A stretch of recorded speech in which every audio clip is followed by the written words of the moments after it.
I should probably go ahead and start rolling the audio, just for the sake of it. Hi, audience, I'm rolling audio. Okay, I have 250 XP left, which is not enough to buy metal spells, which is probably meant I bought more metal spells. Oh, and I got Shocking Touch and Light Bolt. Oh yeah, I got fucking Needle Shot and Hellion Chains now. Watch nice. The fuck out. You can bind people. I can now Astral Chain. Fuck yeah. I need to play that game. I need to really. Not that anybody will ever hear this. Hi, 20 people who watch actual plays. We appreciate you still. More people voted in your poll on Twitter than usually watch these videos, but that was a almost universal yes from like 40 people, which may be as many people who follow us on Twitter. So you got a pretty decent sample size. Yeah, that's a lot of people. So I'm actually, I don't know. Actually, maybe if I order it today, it might actually matter. Might be. Yeah, I think I missed my window on ordering Borderlands so that it comes in right away, because Amazon was like, I locked in my pre-order today, and Amazon was like, okay, it'll get to you Tuesday. If you give me like $3, you can get it release day delivery. I'm like, that's not really worth it. You're already taxing me on this. Definitely try to like. I know the whole thing with GameStop closed about 100 stores, so try to avoid that because that can be sort of high, but kind of iffy if you can get stuff from the same store. The order store might be messed up. That's funny because I actually applied for GameStop because apparently they were hiring at the South Hill location. I'm all like, I can go there. I can work there. Right. Oh my god. Buy new. Let's see, wanted Saturday, September 14th, order within 8 hours and 5 minutes, choose 2-day shipping. Oh, it's 30% off. I first heard about it from... I also am wondering if I should lock in my pre-order for Cyberpunk, because it's like $10 off on Amazon already, pre-order. It's like 50 instead of 60. I'm like, but that's future me. That's future me's money. Yeah. Let's see. But hopefully, Lucky, this will be the first time we're talking about it on the air, but we hit 2,000 subs, and hopefully we're going to get Daddy Google bucks soon. And hopefully Daddy Google doesn't get me in trouble with the IRS. Let's see, I'll drop a game capture card, HD stream record in 1080, 60 FPS for PS4, Xbox One, 3. Alright, I'm going to mute spoiler channel, because I don't want to have a Three Houses discussion right now. Actually, does this work on fucking the Switch? What does? I pre-muted like everything in the topics channel because it was all like, oh god, there's spoilers. Actually, Omega, which capture card do you use, by the way? I have a Game Capture HD. It's HDMI, which the Switch has HDMI out. I don't know if I haven't checked. I don't know if my current software version handles the Switch, but it should. So the hardware will work with a Switch, unless you might want to double check. Can you capture card a Switch, like on a quick Google, just to make sure there's not any like HDCP or anything like copy protection? But I don't think there is. Oh yeah, talk about the Switch. Like they did do the whole like SNES tiles on Switch. Yeah, I'm gonna wait to explore that until I buy the physical copy of Tetris 99, and it gives me, what is it, like a year free of Nintendo Online? Yeah, I believe so. Doesn't your family have Amazon Prime though? My family does have Amazon Prime because it actually runs out this month. But if you have Amazon Prime, that means you get Twitch Prime for free. And if you have Twitch Prime, you can get up to a year of Nintendo Online for free.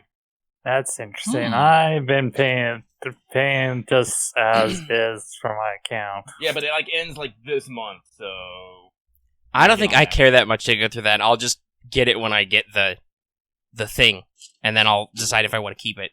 Okay, right. So Tokyo Mirage Sessions Switch. Are you on Amazon yet? No. Fuck you, Amazon.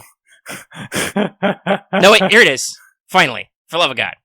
What? There it is. It's like 3 down, but finally it's here. I'm gonna put it in my Switch list. I'm gonna put that in my Switch list. I'll copy it to the thing so everybody can. There are a number of tiles I want between the fucking 60 and the 60S is one lets USB 3, which is better, and the other one's just USB 2. Yeah, I don't know. It's like, god damn it. Also, there's that whole, like, Switch upgrade thing. Yeah, now apparently it's like, they say it's like, Capture. the new model, like, 1.0 something is like, it's like Oh my god, 4.5 this to one's 9 actually more hours. expensive. Fuck you. Well, that would be nice. I'm gonna have to buy a battery pack for my Switch. Yeah, because otherwise it's just like, what? I already got a carry 3 case. hours. It's like 3 hours.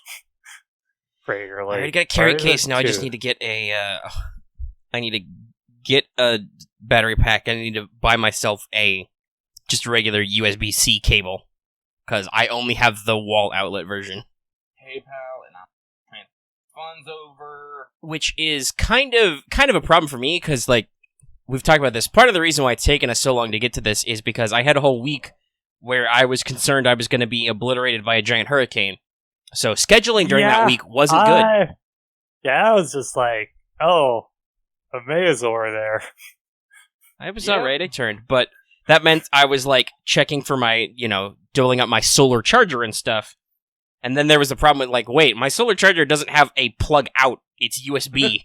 So how do I plug my Switch in? Which we would have just found a USB-C cable for like a phone or something. But yeah, I need to get my own, just in case. More battery packs. Oh yeah, and like, I think it's like, wait, let's see here, it was... I think I got my documents. Let me get my dice out last before I start talking. Last Saturday had like a major thunderstorm. Dang. Going I do love on. it when we get thunder up here. And it was right in the middle of a Husky game, so that got like pushed all the way, delayed until like 10:30 at night. Oh, why else is My my brother was dice out? over. My brother was over there. It's just like older brother when it was just went. So it's like he didn't get back home till about I think 3:30 in the morning.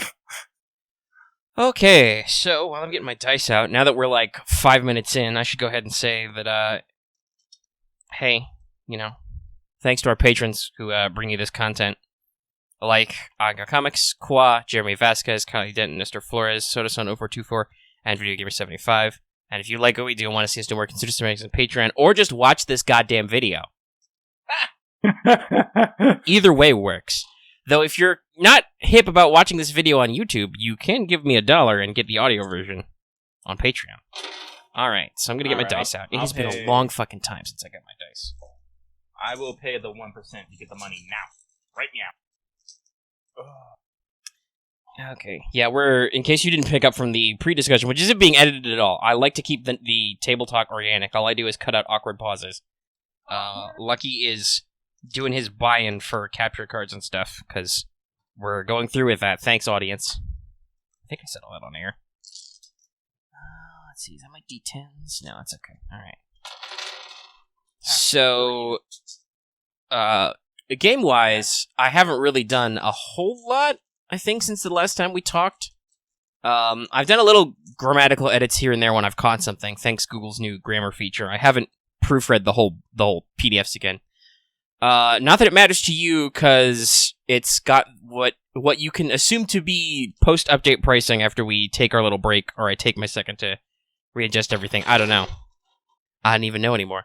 There is a new advanced career, Hellbringer, which is the basically dedicated debuff class. You to have intimidation trained and have a lot of XP spent. But it means that enemies have a harder time resisting your extra effects, like Flame, Toxic, etc. And also, if you get 2 DOS or more on a spell test, you force the enemy to suffer suppression. Oh, that is D10. With magic talents, which I realized was a thing that's not really covered by any of them.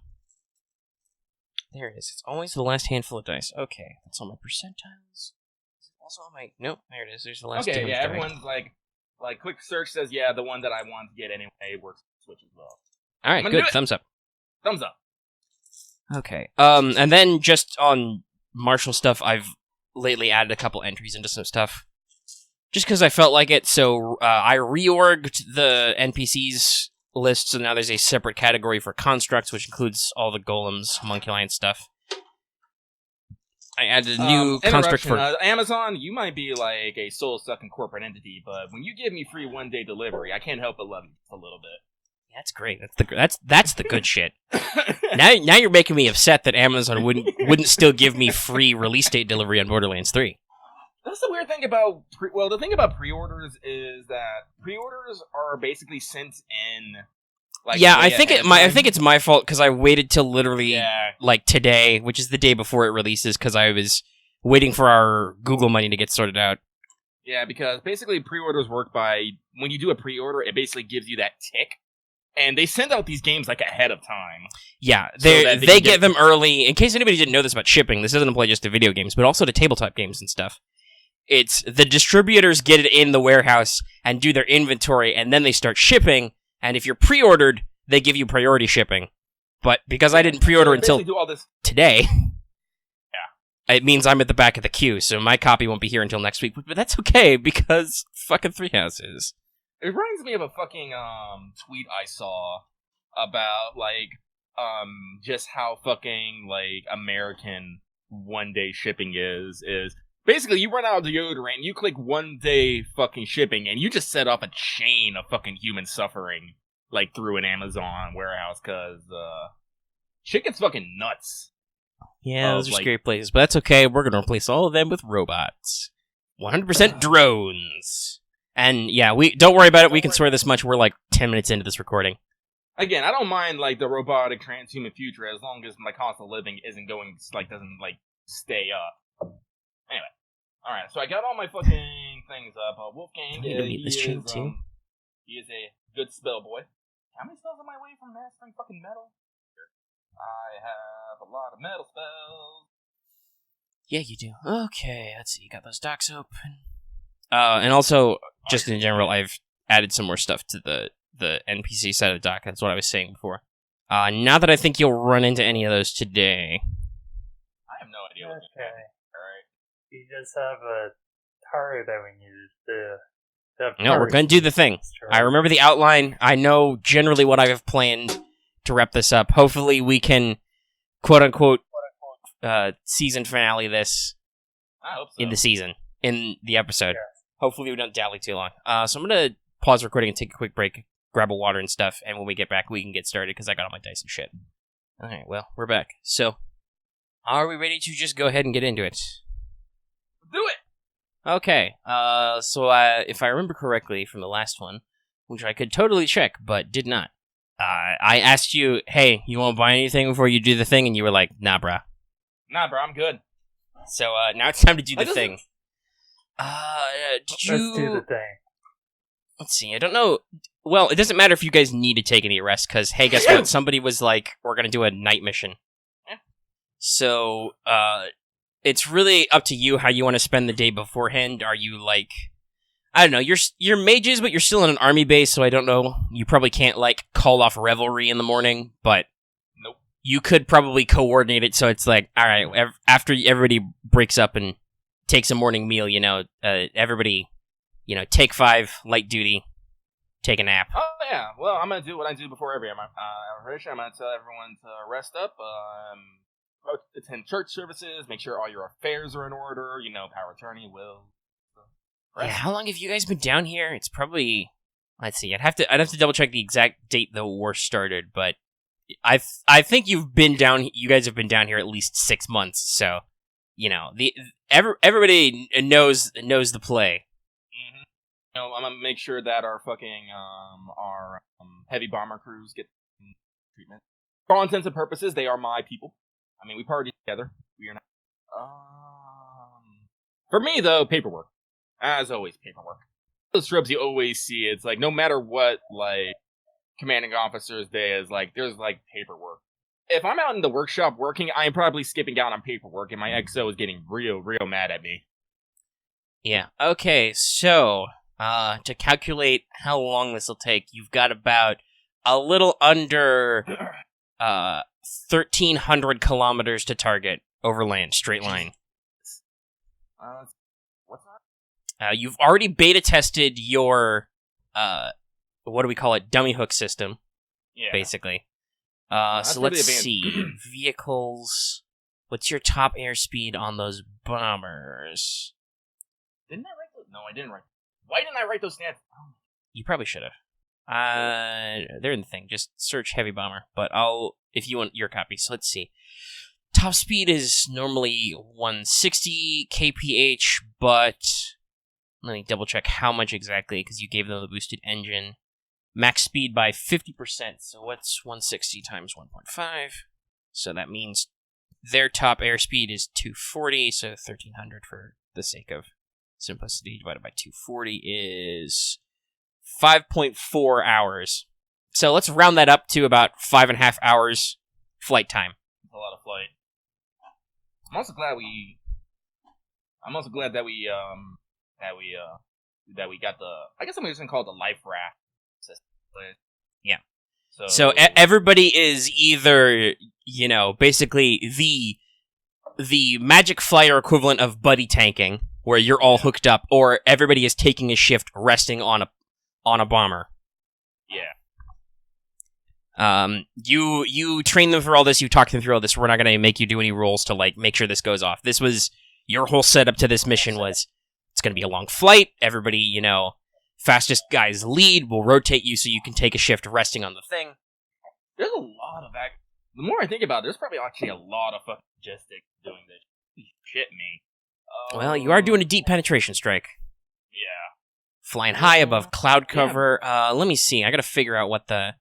So it's high summer right now, because it's well, actually, no. It would be tail end of summer, because it's February right now. I'll have to do the math on what the date is later when I when I make the YouTube video. I'll figure out the exact date. But let me see what the last recorded date was. Alright, so pictures. That'll be my assets somewhere. It'll be our various Oh things. shit, Code Vein has a fucking free demo? Excuse me. That sounds fun. Yeah, so it's definitely February. The first planned NODENS mission, which was a few days ago at this point, 3 or 4, was January 28th. So it's February 1st right now or something. No, fuck it. I'm God. Executive decision. It's February the 1st. Which means it's actually towards the tail end of summer, so the days aren't as long as they used to be. It'll be spring in a month and a half. Or fall, I guess, for you guys, but you know what I mean. So, let's see. That Shit. means that... What do you call? So, you got 5 hours of flight. You probably want to start while it's light. So, well, let's see. It would probably still be light by the time you guys have evening chow, so... What do you think? Light duty in the afternoon, everybody has evening chow, and then gear up and fly off into the sunset? Yep. Everyone, I'll bring informations, rousing speech. Yeah. I'm not... look at me, I am much, what am I? Because actually have the... Heck, where'd I put them? Excuse me, where did my goddamn... Oh, there they are. Look at me, I am much natural leader. I have much camaraderie. So yeah. Everyone, cycle out the planes, get them off board, everyone takes off, and we're flying east, right? Remember right? Well, yeah, south and east. Yeah, south and east, so, the sun is at our back? Kinda, yeah. Yeah. And you've got a little bit of wiggle room. I calculated the distance as straight as an arrow, but technically you guys are gonna come around to make a... Oh, I'm echoing a little. But you're gonna make a, northwest to southeast pass. Alright. Oh, yeah, that's right, Okay. because we need to set up our bombing run. Yeah, but it'll be well after dark by then. But yeah, so the sun will generally be on your side to behindish you. Mm-hmm. Cool. And we fly off. Alright, well, it's time for the first and probably the most important roll of the start of the mission. Somebody roll navigation, because you're flying by instruments. Okay. Marth? Doing it. Thank you. And I think we've rolled this before. Technically, the target is in enemy territory, so you still get your bonus for that. Okay. Is that also the base? What about the base? Well, Marth rolls dice. as I said, I'm in my character, I'm putting in the armored heavy bomber. It's like, where are the modifications? Are they in the marshals or in the base? Vehicle mods are in the base book. You're looking for vehicle mods and attachments. Vehicle mod. It's right there in the outline, but the outline is also huge. Ah, there it is. Vehicle mod. Boosted engine handling, but increased height speed by 50. So that means these guys are probably flying at close to max altitude, close to max speed, which is now 4.5 km high. Assuming your guys can go that high, but I think they can. Okay, I'm just still checking all my It's been math a with while. one of my bonuses. Now, that's fair. You have a lot of bonuses, and it has been a while. Okay, Handling is that's- minus. okay. Speed is 40. Alright, because I got the navigation plus 20 the last somewhere in the number of sessions. But let's see here, that's going to be 71.99, and I still... It's flying. Yeah, That's right. I could spend a point of luck, but, would it be worth to spend a point of luck to re-roll that? Well, it's 0 degrees, so that's not a real long amount of time lost. I'll probably just, I'll tell you the results before Honestly, you pick as long something, as you're even not if you like shouldn't. flat out failing, I think I'm like if it's big fail, it's like I think we've been a little spoiled by like how we usually do. Yeah. It's only So- a single degree, so I will tell you it won't be cataclysmic. Yeah. Well, it's like 0 degrees is DOF, so it's not like major. Yeah, no, like I'm fine with it. Yeah, I'll just roll with it because, like, what is my current what thing? It's like 2? Yeah, if you only got 2 points of luck, man, save your fucking luck. We're We're gonna have a big night. Let's. Not that I am averse to you guys starting to spending luck, literally on the first roll of the session, but I'd rather save for a while. you're not gonna get a chance to recoup that luck, probably. I'd rather save it for when I might be in. Okay, so basically, here's what happens. You guys go the route, you find the rough distance, but when Wolfgang picks the advanced team, because that was the thing you're going to do, Yep. you're going to break off in the advanced team to try and hit some anti-air targets, make sure there's no lights or anything. Yeah. Which is obviously all the player characters and companions, and how many extra people did you want to bring again? Do you remember? I don't. Because I think it was more than just you. Oh yeah, no. Because obviously, I just think it you was guys like don't have bullets. I think it was like a couple extra squads of the air rifles. All right, so we'll call it two extra fire teams, 8 guys. Yeah. In 4-man teams. That's probably a good weight limit for the rescue hooks, Yeah. dragging your entire weight with you. So, when you guys pop below the clouds to get eyes on target, because this is the first time, well, first of all, foggy as fuck. It is cold, it is wet, it is a hot, wet summer night, only it's not because you're several kilometers in the air, so it's fucking freezing up here. Oh. So, like, it's a bad day no matter what your altitude level shit. is. I didn't mean to do that. Fuck. Control Z. Sorry. Yeah. Okay. Undo that. Okay, I undid. Fuck. Sorry. Did you I was accidentally looking at grab a table or something? Yeah, no. It's like if you get a notification saying that Lucky wants to request something, just ignore that. Just ignore That's that. okay. I ignore those all the time. I I got the Yeah. weirdest attempt to like cold call invite me to a dating scam ever, where somebody invited me to view a Google Doc that had like a shitty bathroom selfie and a link to a dating profile. I'm like, what the fuck? I mean, it cut Oh, through my yeah. spam filter, but Oh yeah. Speaking of like weird stuff, got one of those like Christian charity like $1 million things in the mail. Oh my god, I The hate that so scam, much. scam in the snail mail when I usually find those things in the. It was actually it was addressed to my mom's. I was like, okay, this is a first for everything. These people are determined to get you somehow, some Yeah. way. but all right. So Anyways, you guys Yeah, pop so- your head below the cloud cover to eyeball the target. It's cold. It's wet. You guys are probably soaked through, just because you've been flying in clouds. And like I said, it is foggy. And you realize, judging by the amount of foggy lights to not foggy lights, you have gotten ever so slightly off track. You are in the wrong corner. You are in the northeast corner of the target, not the northwest. So this means that you guys, your bombers are going to have to either make a pretty big swing around, or you're going to have to call them on the radio and tell them to readjust now, which obviously you guys want to be careful about doing. What's my exoscriptology? Hang on. Double check real quick. I got a moment. Isn't she lucky now? She has I think she has a luck. Yeah, she has a luck pool, but what the hell was that? I thought she was. Did I not? Has the luck, but yeah, she has a luck. Yeah, yeah. And she has a +10 to photography and a 5. Yeah, so I'm gonna before we Okay. dumbass as he realized he hasn't actually grabbed his fucking dice.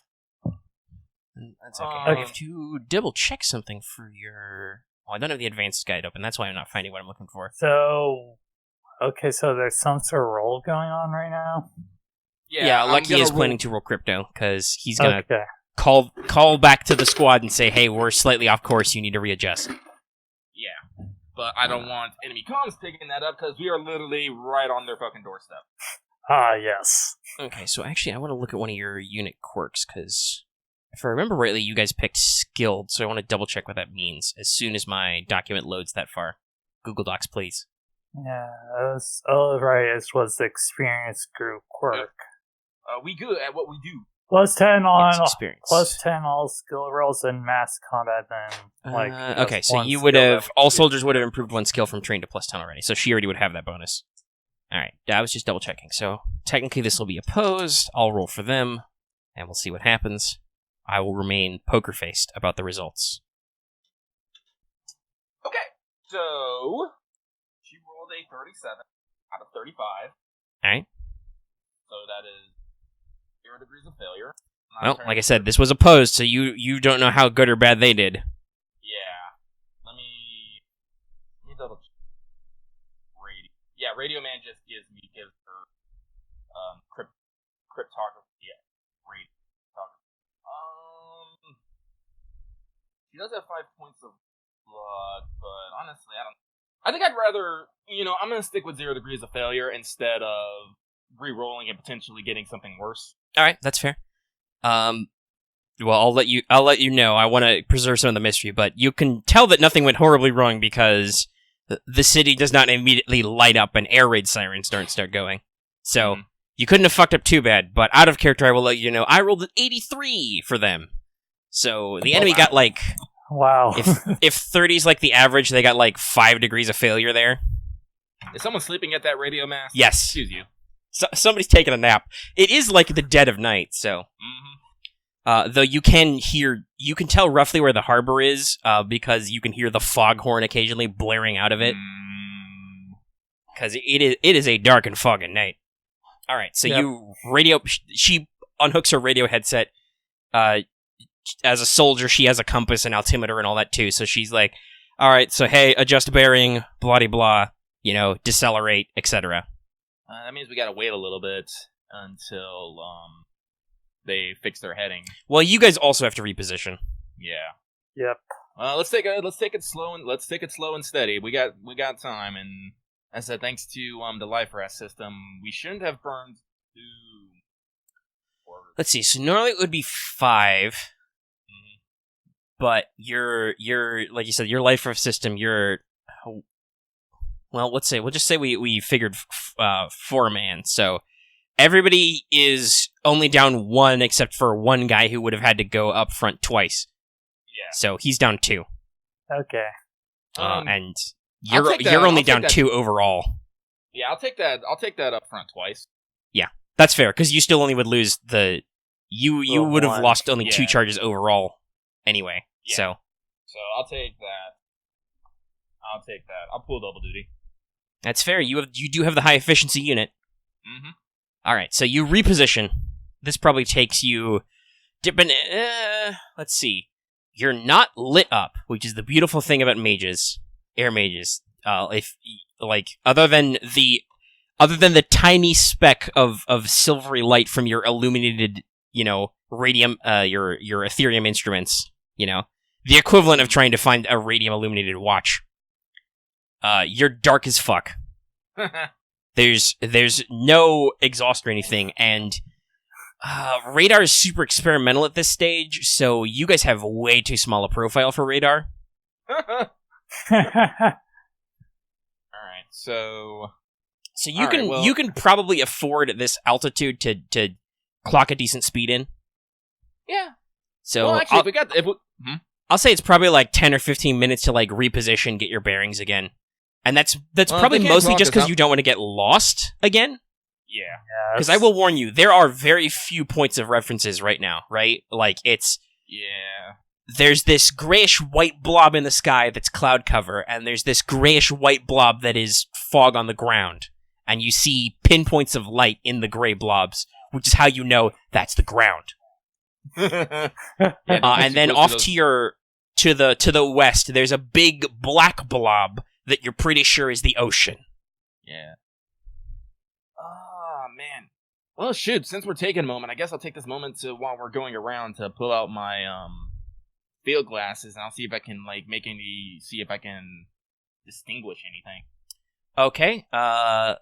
That's going to be an awareness check with some modifiers.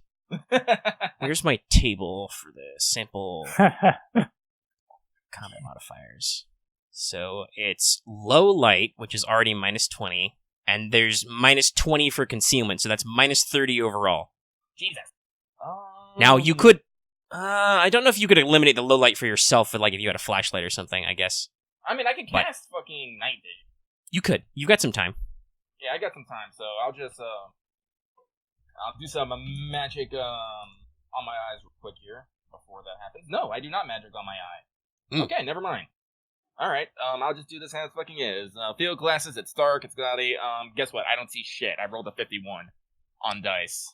You're not sure, but you think you're in Africa right now. It's real foggy. I don't know. I can be in goddamn Europe right now, for all I know.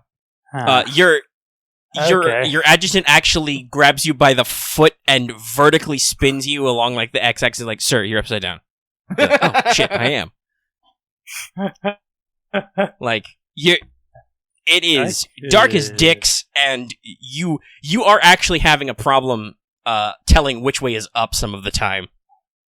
Like, you have to check the instrument panel on your flight units a lot. Okay. Should I actually give it a shot? You're pretty good at sensory, so... Yeah, I have the sensory booster thing. Yeah. And I think do you have field glasses? Yes, those have okay. I could also cast in, like, Farsight and Night Vision. I should put fucking sensory booster on these field glasses. Okay, so I'm going to cast in, like, Night Vision, so I don't have the night stuff to deal with. That removes penalties for low light and halves penalties for pitch darkness. Okay.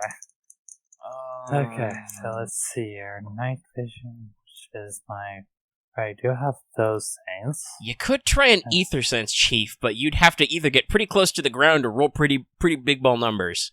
Yeah, I can't get pretty big. Like, isn't it like meters? Yeah, it's 10 times DOS meters. I mean, I have an Aether Scope, but I'd still be dark as dicks. Okay, that is... I mean, it'd be foggy as dicks. Yes, correct. I don't think the dark matters so much, but that fog would. Let me get the plus 20 for this. Well, actually, let me look at Ether Scope while we're thinking about it. Okay. I got this. How did I spell that? Me. I'll just look in weapon attachments. Okay, 35. Oroscope, that's right. Special from a telescopic sight. Attacking a target with magical energy, plus 20.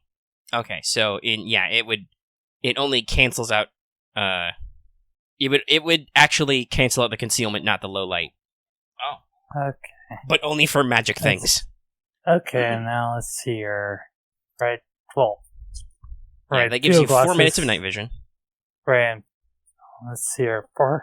Field glasses are pretty much already sort of the Farsight equivalent, right? Yeah, they would remove or reduce any penalties for distance here. Okay, so I don't need to cast Farsight. All this happened. I gotta remember those. Now, time to do my pro gamer move. Sorry. Okay, let's see here. So, half penalties. Anyhow, so what are the negative modifiers? Not dark. It doesn't count as dark anymore for you, so it's just the -20 for concealment.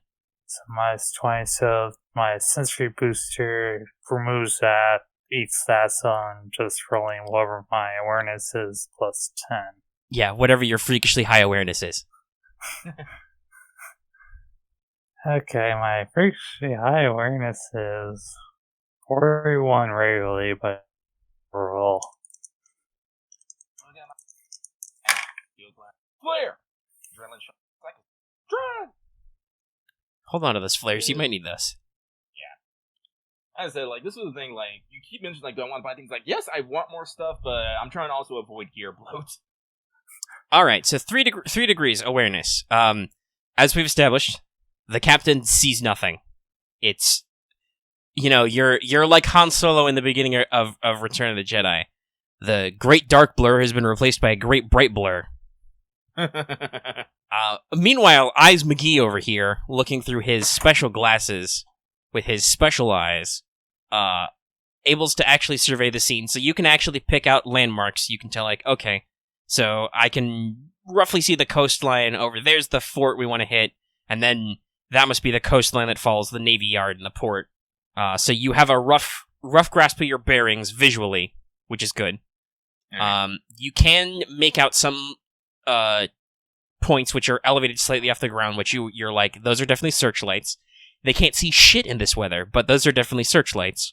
And also, since you got 3 degrees of success, I will say you cannot tell their exact size or class, but you do tell that there are several, maybe half a dozen, boats in port running lights off. So there are enemy ships in port parked in the dark. Okay. I'll just relay this to Wolfgang. Not really having not... I mean, you would know at this point that that's pretty SOP for not getting bombed. Yeah. And in fact, in general, this, because we've talked about this before, how there's kind of like there's a peninsula, a cape that comes out that's mountainous and kind of splits into 2 harbors. You're on the Navy, the military, and government side. It in general is much darker than the other side. Like, first of all, it's the middle of the fucking night. Like, it's like we said, it's like 5 or 4 or 5 hours after evening mealtime. So it's like, it's like 10 or 11 at night. Mm-hmm. So nobody is walking around anyway. But also, in general, no big targets are lit up. Like, with 3 degrees of success and night vision on and sensory boost, so he gets, like, really, really good information. It's like, I think there's some dots that are above ground level over there. There's probably some people staying in their offices late, working by lamplight. Like, close up to you, like, directly under you, Ulrich can probably pick out, that's a guard on patrol carrying a storm lantern kind of thing. But this place isn't, lit up full operating lights. So they are... actually, let me double check. I don't think... No, okay. They're not listed as blacked out, so they're not running, like, full, complete darkness. But they are definitely already running on minimal lights, so, yeah.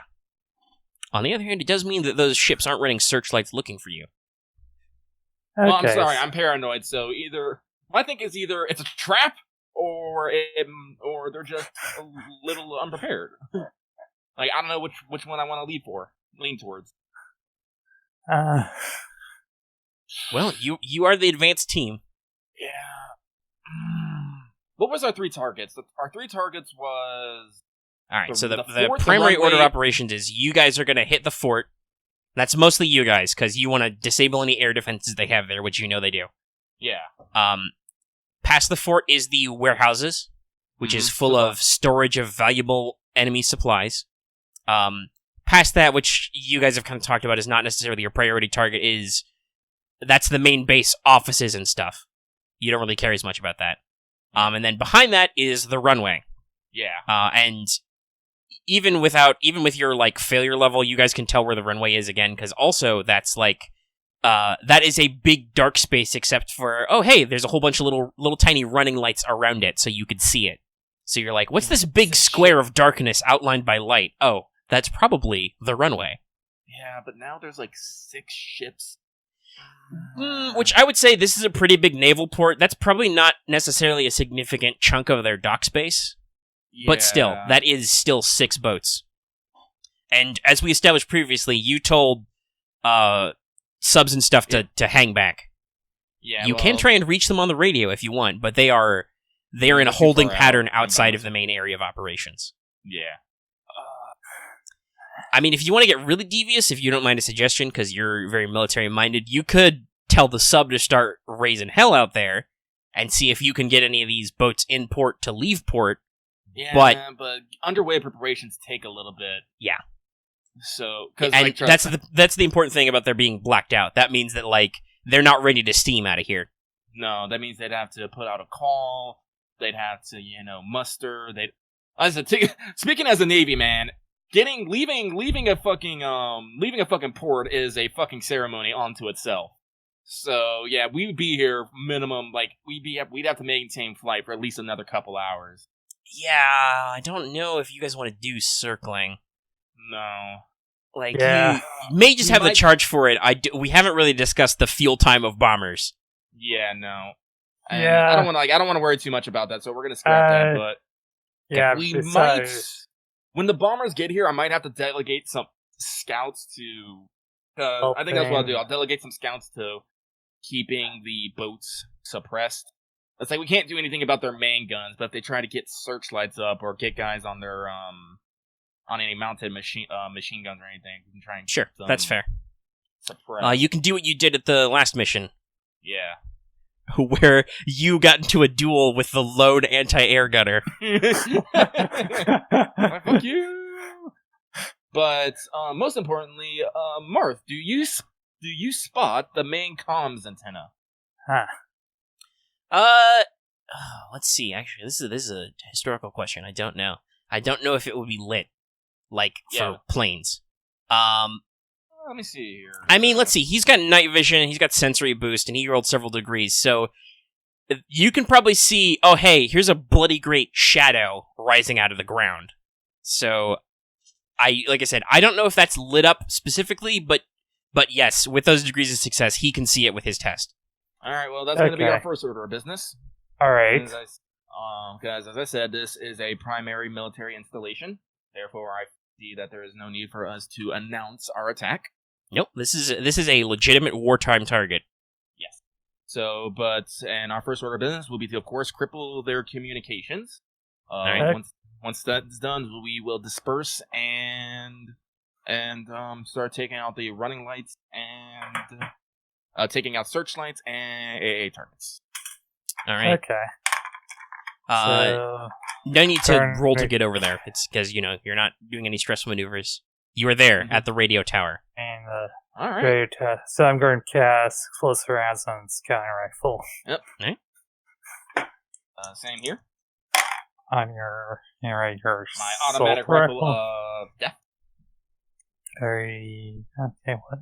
Excuse me, I am not rolling a fucking 99 on this test. No, I refuse. I'm gonna let that fit. Wait, no, I'm not gonna. Well, I'm gonna re-roll that. Because otherwise that would be a magic mishap, which could be bad. Yeah. Oh, that reminds me, I still might need to reweight that table. But that's a different concern for later. Where was I? I'm looking for structures. Excuse you, game. Explosive round. There it is. Explosive. Make it go. Equal to your DOS. Okay, so I have blast 3 and 5. 3. So. And of course, blast 50. Means you do double on a hit, which, since you're fighting a structure, means you do normal damage. Yep. As opposed to half. Oh, let's combat modifiers. Where's cover? Cover damage reduction. There it is. Oh, wait, no. Yes, I do. So actually, get 5 as well. Nice. Nice. So And now you're going to auto fire? Remember, my automatic rifle, I have customized it to be as anti-structure as possible with a handheld weapon. Okay. So, because it does my automatic rifle, where's my gun? Uses APM, so it has anti-material. Okay. All right, so before we get into rolling, what's your plan of attack here? Because obviously Ulrich has just his semi-auto scout rifle. You've got an automatic weapon. Are you just gonna like? I said, A-team, we're at the A-team is at the comms tower. B and C team, they've spread out to find AA and searchlights. All right, so they're already doing cover, but I mean like more like. Are you just going to dump rounds into the tower until it falls over? Are you gonna like? Yes. Okay. Okay. All right. Well, so enough time has probably passed that your whatchamacallit is faded, night vision and stuff. But this is a very large target, so plus 30. So the penalties and bonuses cancel each other out. Okay. So just make whatever your regular attack rolls is. Okay. My regular attack roll is... Okay, that's just going to be 55. And you... Actually, this is a good point. Do you break radio silence to let everybody know you're going loud, or are you just going to let the bracing sound of gunfire let them know shit's on? I'm about to make a bunch of explosion noises. I'm pretty sure any and everyone is going to know it's fucking on. Okay. Oh, wait, you told them to wait for your signal, and you didn't tell them what the signal is. Because this is the signal. Right? What's the signal? You'll know it when you hear it. Boom, boom, taka, taka, taka, taka, taka, die, motherfucker, die. Do you think that's the signal? I gotta double check auto fire. Plus 20, I believe? Right, plus 20. Yes, plus 20. Then it thinks for every degree of success you get a hit. Yeah, that sounds about right. Up to your auto fire rating. Yeah. Alright, so I'm gonna take that long game. Sure, you have... At the moment, you have unlimited time.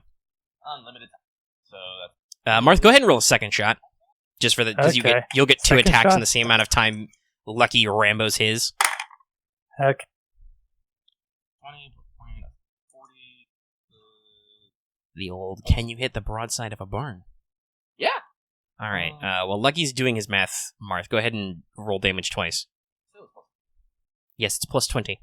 Oh, no, but long aim. Oh, long aim also, is that plus... I think complex aim is plus 30? Oh, is it plus 30? I thought it was... I will double check the Okay. action list. 50. Actions. Aim. Calculator, where are you? Full aim is plus 30 to your next attack. Oh, okay. I was jipping myself.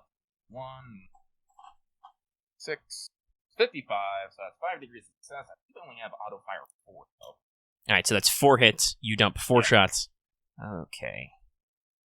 So let's see, what's the... Marth, what's the pen on that? Pen is 5. Okay, that takes care of the DR. Okay, let me write some. I don't think this is going to take it down anyhow, so like shots to skirt and prairie take it down. Yeah, you're pretty close, though. I'm flying by the seat of my pants for large structures here, but yeah, that's still a decent chunk. Let's see, we'll let Lucky figure out his roll. Alright, 5 DOS. So what's your damage there, Chief, per shot? What are we looking at here? Per shot? Yeah, what's your formula? Okay, so it's 1d10 plus 5. Alright, you hit 4 times, so your minimum damage is 6 times 4. Yeah, you've done it. So, yeah, like, you can roll the damage for posterity, but I feel comfortable narrating this result now. Nah, I'm good.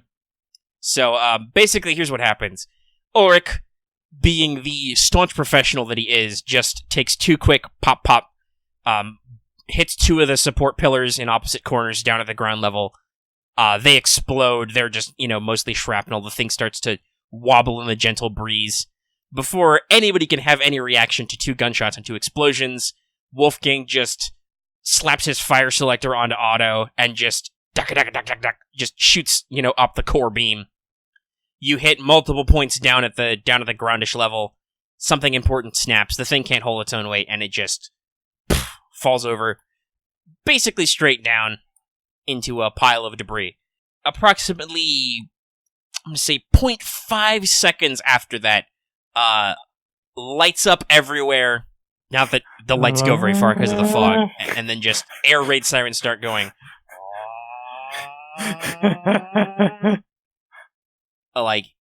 Immediately people start yelling. Flak starts going up in the background, firing at nothing at all. Some guy was probably asleep with his gun and just woke up and pulled the trigger, and just chaos immediately ensues.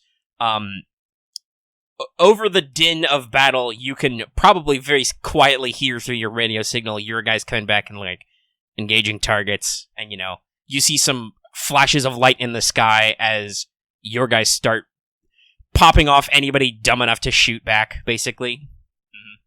And so, it's on now. I'm not going to roll initiative for this. This is a very chaotic time. You guys are small enough that with this visibility cover, at least for this part of the operation, nobody's gonna, single you out. So go ahead and, I guess, roll your pick, tactics or command. How do you execute the situation? I'll use command. I have bigger and better bonuses with that. All right. So you're both pre and post game. You're yelling you yelled into the mic. You did all the maps doodles. Mm-hmm. We flash back to the quarterback scene where you had the map and you drew the squiggly lines and the X's. Mm-hmm.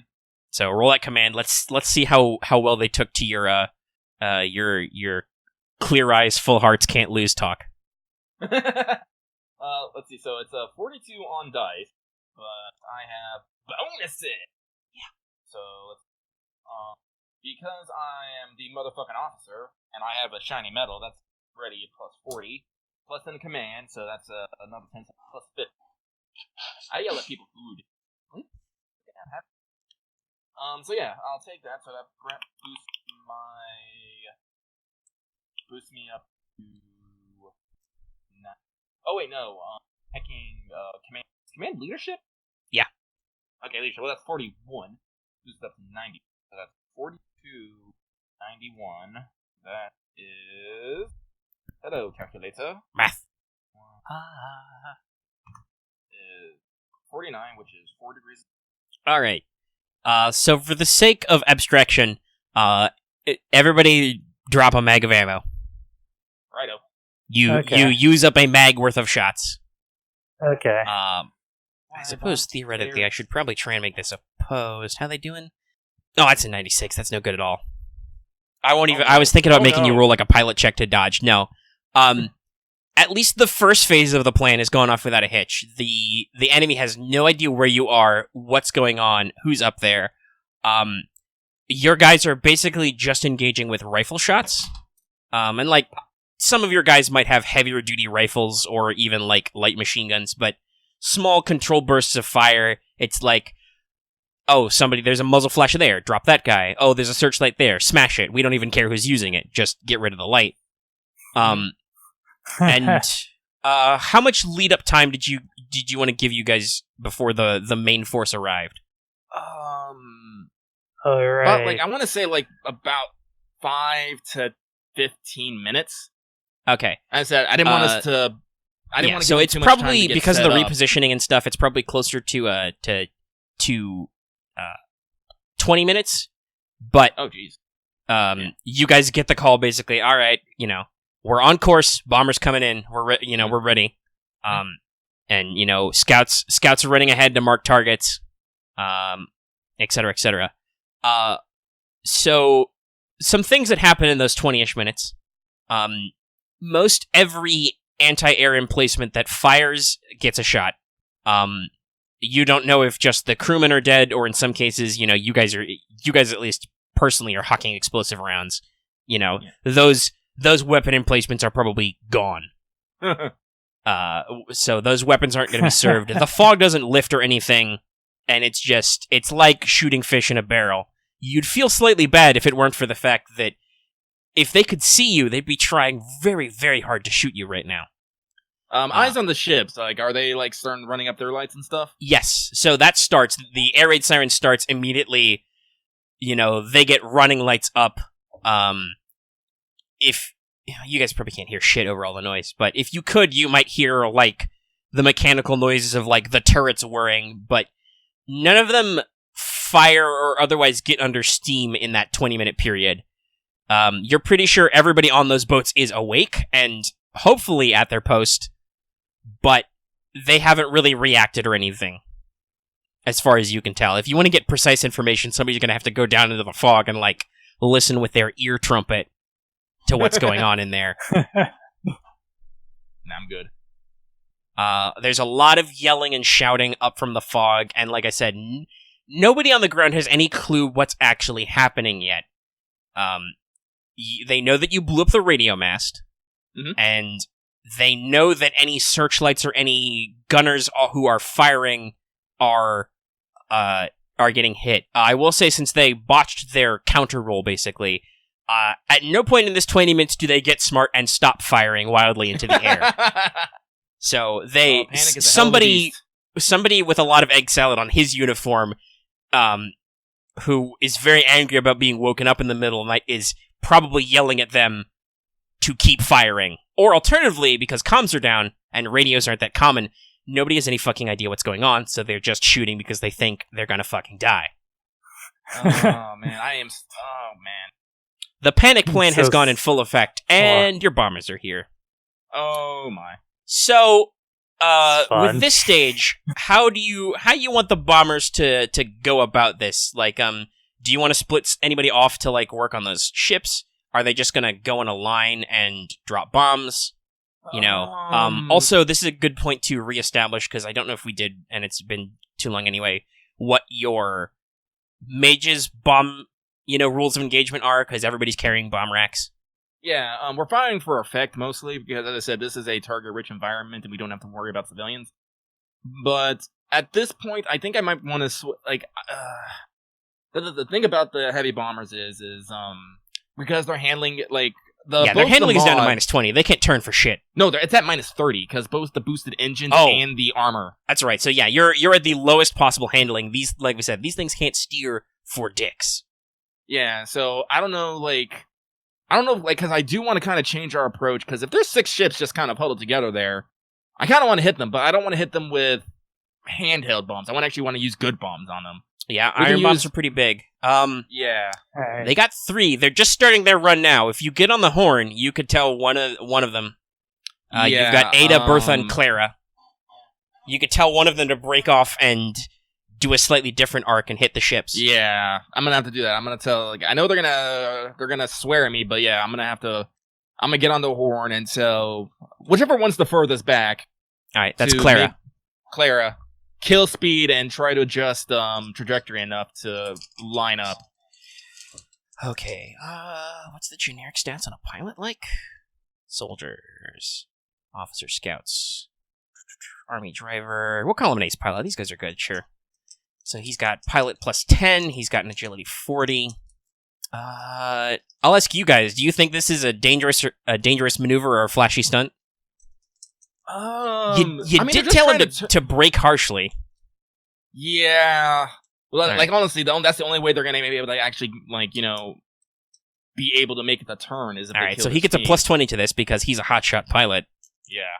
So that's +30 on top of his agility of 70. That eats the handling, so it's just a raw agility roll to see if he can get this thing turned in time. That is an 11. All right. Nice. So the pilot's just like, probably something jaunty like, yes, sir, and just like, you can't see anything in the dark because your guys are also running completely dark, but he doesn't complain or anything. You can assume he is on target. All right, cool. So that's the other thing I wanted to talk about is there's still plenty of fog on the ground cover. Now these guys have 30 iron bombs apiece.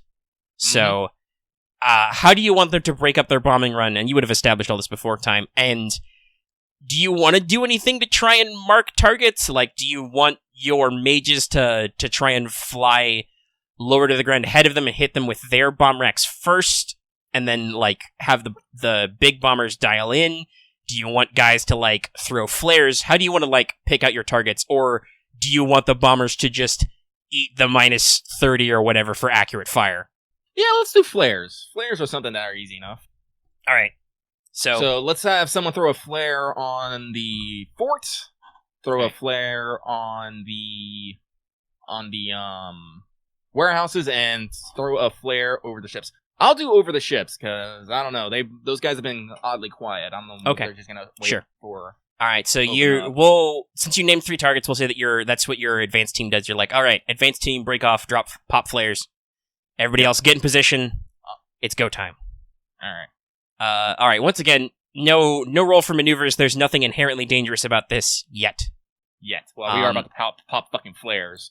Yeah. So you see, somewhere between 4 and 6 flares pop over the fort, scattered to the ground.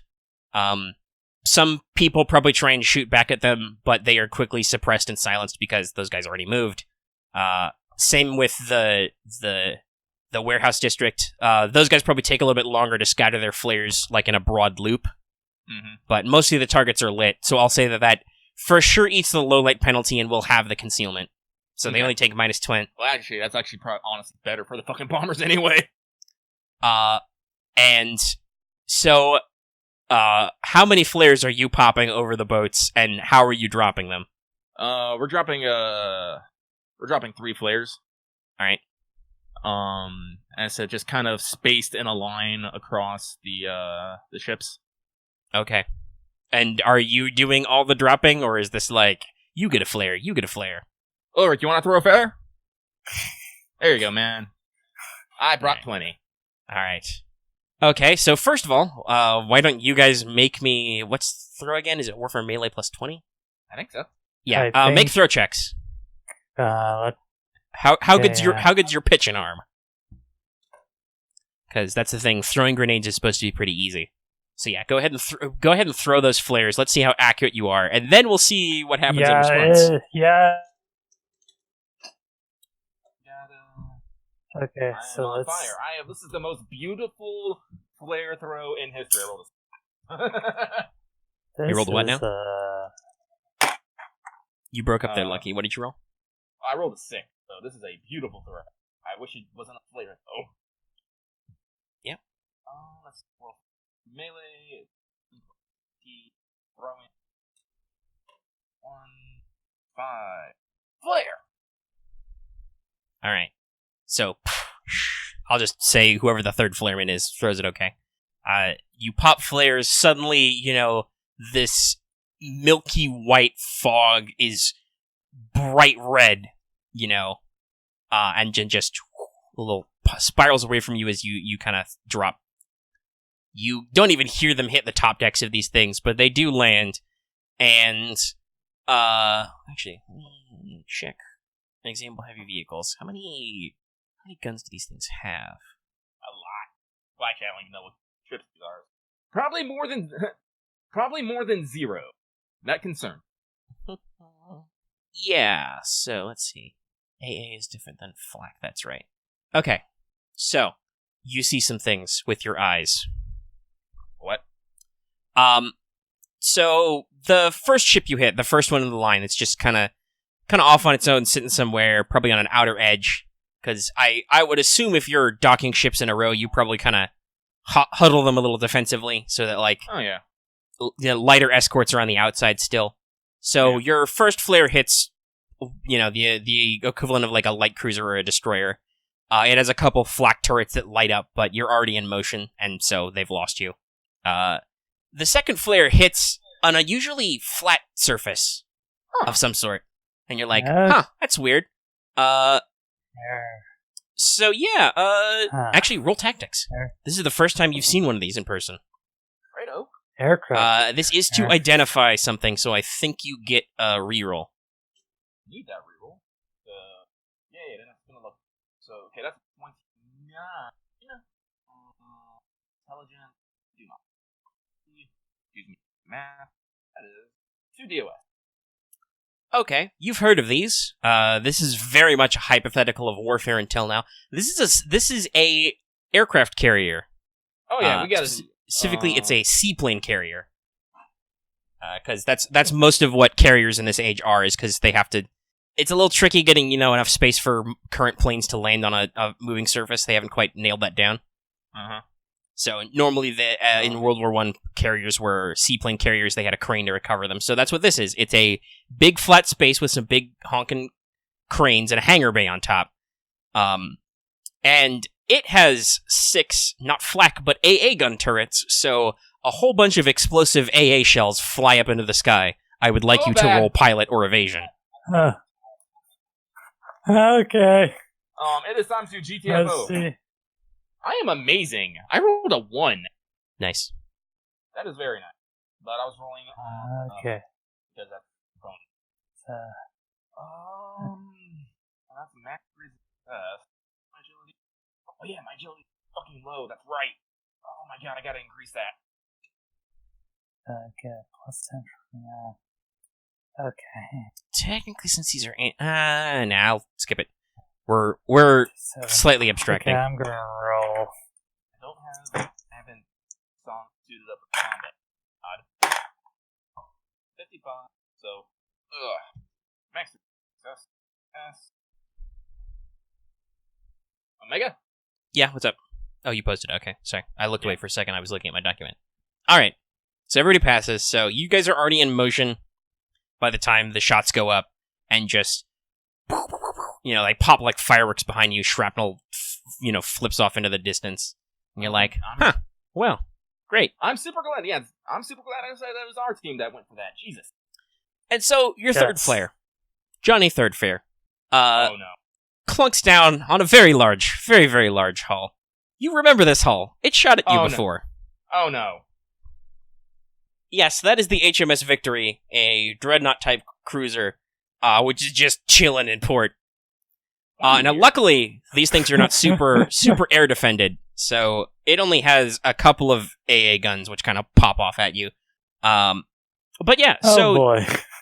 There's some big boy ships in harbor. And there's also, like I said, a seaplane carrier. Okay. Oh, bad. It doesn't mean I am fully expecting. Other guys there. I'm gonna get on our horn and I'm going to relay that the fucking Victory is in port. Keep an eye out for motherfucking flying foxes. All right. Everybody assumes an alert stance. So let's see. Let's go ahead and roll for the first target. So how many bombs you want to target here? The bombers are emptying their full fucking load. All right, but is that like one bomber per target, or yeah? Okay. So first up is the Fortress.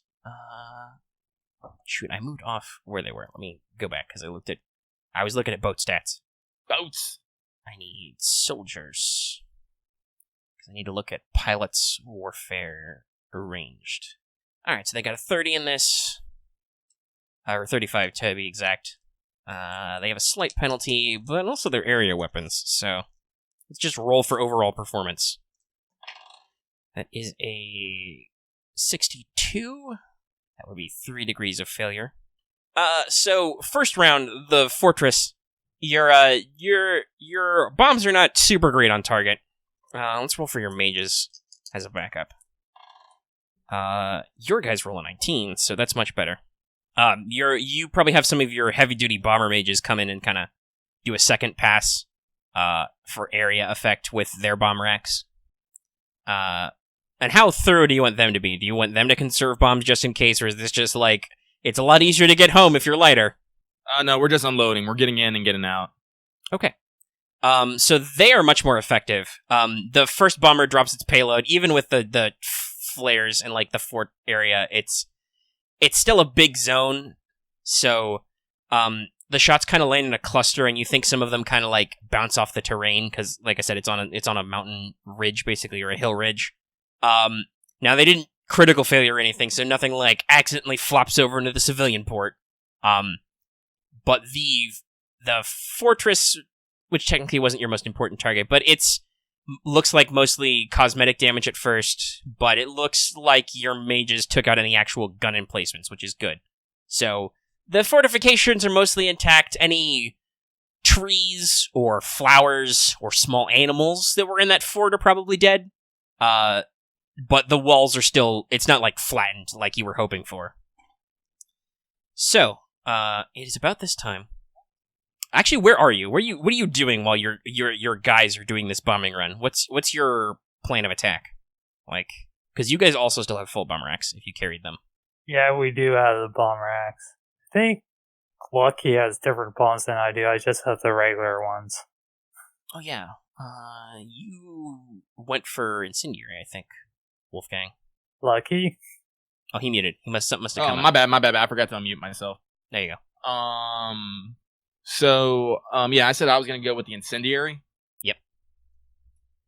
But the question is, yeah, what are you guys doing while the bombing commences? Well, since we switched Clara over to the ships, which I now am concerned because they have fucking AA emplacements, but what are we gonna do? We're gonna take over the runway bombing target. Alright. Okay. So yeah, let's zoom away from the ports and line up online with the runway, and let's mess it up. All right. Okay. So yeah, you guys go ahead and then roll some attack rolls. Need to remember What is the bombing? Is that still warfare range? Yeah, it's range. It's because you have to like judge speed to target and all that stuff. Bomb rack. There's a bomb rack. Bomb rack. I'm just using a regular one, so that's just gonna be a 2d10 pierce Bomb rack. 5 makes 6 Plus 2d. Okay. Okay. And we have certain penalty. We know where the runway is. Yeah, the runway is a big enough target that any penalties you have for darkness or whatever is mitigated by the fact that you're trying to hit a piece of the ground. Why am I rolling so good? That's not good, because you're going to start rolling crap sometime, and we're not even in the real shit yet. Okay. I know, but I rolled a 5, so... And I've had a couple bad rolls, but it's like my third roll. Okay, so... Checking. 5, 6... They're starting to robot on me. Who, me? Okay, try resetting. What's up, Lucky? Yeah, Roboting? People are cutting out a little. You're not roboting now. You weren't roboting now, but it was like before, like, you and me were roboting me when my connection was going, like, way low. Oh. Anyhow, time to roll them bonuses. Every bonus, well, any sort of... No, I think it's whatever your basic range every attack modifier is just Ian. So 55. Yeah. Do I actually want to give myself... Well, don't need to roll that luck point unless... And I assume, once again, you're continuing your plan, dump all bombs. Dump all bombs. Alright. So you get... whatever the weight of a bomb rack is, you lose that weight, basically. Yeah. Oh, geez. And so, but you have pretty good effect on target. Ulrich, there we go, that's the name I'm looking for. Ulrich mostly concentrates on the runway part, and so that gets cratered. That means you can't, take off or land planes on it. Mm-hmm. And I assume because you've got the incendiary, you focus on outbuildings. Yep. So hangars start burning, a fuel tank or two might go up. So... this is the first really good secondary fires you've started, because, like I said, your first bomb run was a little off center, weren't quite adjusted right. So nothing really. There were no real secondary explosions. There were just some small fires where some kindling started, but it's not really important. Mm-hmm. Now that the airstrip is on fire, and I have to take a quick break to pee. So I'll pause take a bio recording. too. We're back from our short break. So here's the scene. It's dark. There's an air raid siren going. Insert your own sound effect there. I'm not going to subject the audience to that. Smoke has now officially joined the fog. Everything smells like cordite and explosives and somehow still sea salt. there are these, like I said, huge plumes of smoke rising up because somebody used some incendiary rounds. How I do. So there's, plumes of smoke rising from the far southern end of this bay. Your second bomber is getting ready to hit that warehouse target roughly when the third one is gonna having completed its break-off maneuver, is gonna hit those boats. As occasionally now you see not just machine gun or flak fire, but actual large anti-aircraft shells fly off and pop off like fireworks. Okay. It's weird to you guys. You still feel almost, unusually cold despite all the motion and the gunfire. Like it's real cold and wet up here still, which is maybe it's just your mind playing tricks on you because you see all the fire and light below and you're like, that should be warm, but I'm still cold and wet. And Wolfgang, you get a familiar sensation. Somebody is making a collect call to your brain. Oh no. So, do you want to accept the charges? I'll accept those charges. All right. A familiar voice, slippery, dear. like the night, just kind of low whispers into your brain. Is like, Like what is... hello there. It's been a while. Oh no, do not want. As always, humans' capacity to destroy themselves surprises me, but invigorates me. Oh no. Why don't you come closer so we can talk? And you kind of get a little tug in your mind, like maybe if you could find the person, if you guys scooch closer to the command building, closer to where you blew up that radio tower.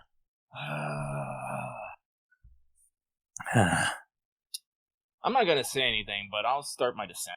All right. Are you But okay? I'm Yep, going- yep. Fuck it. You said you didn't say anything, so Yep. your adjutant follows because that's what you do when the superior officer moves. Ulrich, Yep. how do you feel about this? She didn't say come alone. No, she didn't. But I'm just saying you don't say anything, so they just Yeah. your adjutant just follows because that's what she does. Ulrich, your boss is leaving and he's not saying anything. What do you do? Well, actually, I'm about to get on the shortwave and just Okay, relay sure. everyone. What's the alert up? All right, There's you're something- the mysterious Metal Gear Solid voice that says, "Use extra caution." Pretty much. Okay. So what do That's you say on the shortwave? It's just attention all units. There may be complications, but please maintain maximum alert status while carrying out your duties. I'll say with more vim and vigor than that, but All right, you get a big chorus of "Yeah, woman" here because they don't know anything's wrong. Alright. You're keeping your cool. Like, well, I don't want to. Well, as I said, we're Actually, also that's a supposed good to point. I don't. Did you? It's slightly marked by flares, but did you like blab on the horn like, "Oh, hey, BT Dubs, the victory's in port," so Yeah. don't be dumb. Okay. Yeah, because the victory is here, and then I was all like, everyone keep an eye out for fucking flying floxes. And then, Oh, that's you right. know, Yeah, you did say that. Sorry. Yeah. Was your yeah. short break. But yeah, okay. So you're like there. I'm also telling the bomber planes as soon as they've dumped their load to prioritize hitting max speed and altitude. All right. So we'll say that they just did this in alphabetical order. So Ada already dumped her payload. So yeah, she's just like, oh, okay. Well, we thought we were gonna stick around to maybe carry some of your guys back, but we'll meet up, I guess. And they just throttle up and start climbing. Like, we'll catch up with them later, but for right Alright. now, I want to prioritize getting people the fuck out. That's fair. Right. That might be a good idea. What? Right, all I'm doing is being told to keep alert. Yeah. But my... But yeah, so, I'll make my slow descent down towards the command building. All right, so it's a little eerie, but perched with perfect grace on the tallest, raggediest scrap of that radio tower mast, probably not even half the height up, but still, there's a big, sharp piece of metal just sticking out of the ground where that used to be a radio tower. There's just somebody perched there. And as I assume you draw close enough to see clearly. Yeah. First of all, everybody make me a fear test. You're close to me, guys, so remember that. So you guys... right on my Guess I'm Are following you still double dipping on Wolfgang. that so everybody gets a plus 20? Yep. Alright, that's good. Right, so I guess I'm just with Wolfgang. That is a Okay. failure, but I want to reroll that. So, Okay. while you're working on those rolls and reporting them to me, let me tell you what you see. So, your old pal NVIDIA looks mostly like she did before, but somehow different. If you remember before, her true shape looked like almost statuesque. She had, like, perfect marble skin, pitch black hair, looked, almost impossibly beautiful. Like a a piece of art in motion. Now she looks different. Still has like stark, almost ivory white skin. Completely. You're not even sure black is the right word for how black her hair is. Standing out against her skin. No. But first of all, last time she was naked but featureless. Now it appears that she's wearing some kind of, like, loose antique robe or toga thing. Her eyes are still the eyes of the enemy, black sclera, burning, creepy yellow color, slit pupils. But also, there's two really new and interesting things about her. First of all, she appears to have a ring of horns growing out of her head, which almost form like a natural crown. So that's weird. Oh, dear. And the other thing is, this is the only way you can describe it. You know how in, like, illuminated manuals that, like, angels and saints and stuff have literal halos? They have, like, gold illumination around their head. Yeah. She almost seems haloed in shadow. Like, her shadow is not just on the ground, but it's, like, all around her. If, in the anime version of Mages of War, she would be drawn with, like, extra thick lines that, like, stand out. She almost would look like a different art style. You know what I'm saying? Yeah. So, It's like you are too, her shadow is way too thick and detailed, and, like, you're like, that's weird. That's not normal. That ain't right. Which is why you rolled fear test, but I think you guys did okay. We did okay. I got 1 degree. Alright, for purposes of not complicating things, your companions also effectively pass. Okay. Because that's, a whole pain in the butt to be like, oh, they freak out and do stuff. So everybody manages to hold their lunch. How close do you want to get? Like, are you comfortable having a yelling conversation, or do you want to get closer? I'll get a bit closer. Alright. I'm pretty sure she is just as capable of killing me at range as she is in killing me close, so... Yeah, I'll just keep close to Wolfgang. Alright. So yeah, she's just kind of chilling. Mm-hmm. And just kind of, sees you approach and nods to you and kind of gestures out there as you hear explosions, the occasional screams, people running, shooting. Mm-hmm. And she says kind of low, but it still carries over the night air. Just kind of closes her eyes and breathes deep breath. Cleansing breath. It's just like, even after so long, your music is such sweet lullabies to me. As you hear, a guy Wilhelm scream in the background.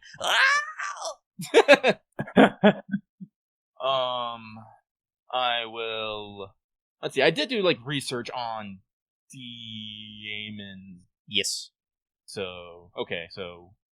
It was theorized that she was probably a demon of vanity? Yes, but you also know the enemy is truly formless and shapeless. And she could have switched which... She looks different. She may have switched which form she prioritizes. Because this is kind of buried in the lore. I will tell you that there's... Is it 9? I think it's 9 sins. Count my optional tags. 5, 6, 7, 8, 9. Yeah. So there are 9 possible sins, so core forms. So, that's lust, wrath, vanity, which is what you think she was before, gluttony, avarice, sloth, envy, despair, and pride. And you did some research, so theoretically you could try and roll a thing. I'd like to roll some roll, because... Did I say it was... I think I said it was academics for Spookum research. Demonology? Yeah. So you can roll an academics test to try and guess based on her looks and stuff. Son of a bitch, that was a 72. I'm gonna roll luck. I'm getting those crappy rolls now. You could also attempt an empathy also to just read her, if you want to try that instead, if you're better at that. That said, I think you're good at academics. Wait. I think Yeah. Right, I don't have empathy. I do have empathy, but it's like I'm better at academics. Yeah, just saying. Just throwing that out there. That's another thing that empathy is for. Yeah, but I still gotta... and I will though remind you, the one universal thing you know is that the demons don't like the void. They no do goo. Ulrich, well, I'm not gonna say anything. I'm going to... let's see if I can roll academics. Yeah, you can roll academics to see if you overheard anything about demons. But you did not necessarily do the anti-demon research that your captain did, so... But yeah, you can roll it to see what you remember from church, from schooling. Yeah, that's all I got. 2. Alright, you passed. You can't tell what sort of demon she is, but, you can remember that fact about void magic. Yeah. The raw void is bad for them. Alright, well, I'll just, At least I do have You, with your magic. 2 DOS, though, and actually having done your demon research, you think this sounds like the abilities of a Pride demon, the Dark Halo? Oh. Which I will tell you, since you've figured this out mechanically, a demon of Pride has the Dark Halo trait. So, first of all, she's hard as balls to hit, because the shadow thing. But also, normally gets a bonus to oppose social skills out of Pride, but if you appeal to its pride or arrogance, the demon would take a penalty instead. Appealing to one's pride or arrogance? So yeah, you guys, I assume, just kind of sit there and rack your brains for a couple seconds. Yeah. She will continue her villainous monologue. Yeah. And kind of just, looks Like out there at the Marth. night and everything like that and says, "Oh, it has been so long since I have seen a city fall. Your kind say we are gone. We are missing. No, mostly we have been in hiding. We've been waiting, watching, preparing for this moment, this eon. We have waited so long to come and watch you fall." She gives a I'm not going to try, but she gives a way too girlish giggle. Oh. It's very unsettling. You guys are probably glad you didn't roll empathy, because what I tell you is that her body language is creepifying and unsettling. Thank goodness for that. I'm sorry, my do not want is intensifying slowly but surely. So yeah, and she kind of just looks out and is like, "This." But while you have done such good work, there is still so much more to be done. She kind of stretches out a hand towards you, Wolfgang, and says, "In times past, our kind have picked those of you who are worthy of our support. If you ask it, if you accept my bargain, this city could be yours." She just kind of stares straight into your eyes, into your soul, hand out, teeth out. How you feel about this? I'm sorry, Mage Doctrine 101 is, do not make deal with fucking an enemy. That's number 1 on the taboo list, yes. Do not consort with the enemy. No, bad. I will not, take that hand, but I will be the extreme politeness. Hand over my chest, polite bow. It's like, as tempting as an offer, that offer may be, I am, as tempting an offer that may be, I am just a lowly captain within our great nation, and it does not fall to me to make such decision. So I must respectfully decline such an offer, such as a higher being as such as yourself. All right. We'll let that line of bullshit stand. Yeah. There's no need to roll for that. That's the thing. Well, Demons are bad people. Yeah. So I'm she's pretty like, sure I am sure, completely okay. and utterly sure that she can totally and utterly wreck my shit. She's just like, okay, this checks out. She kind of sighs and kind of leans back and is like, such a terrible shame. Well, I shall have to get my fill then tonight some other way. But don't you think all this is so dreadfully unfair? I didn't hear what the last. She kind of sighs and says, "Don't you think all this is dreadfully unfair?" No, while I take great pride in destroying, tormenting, laying your kind utterly low, the only thing more sweet is when you destroy yourselves. So her shadow kind of unfolds around her into giant wings.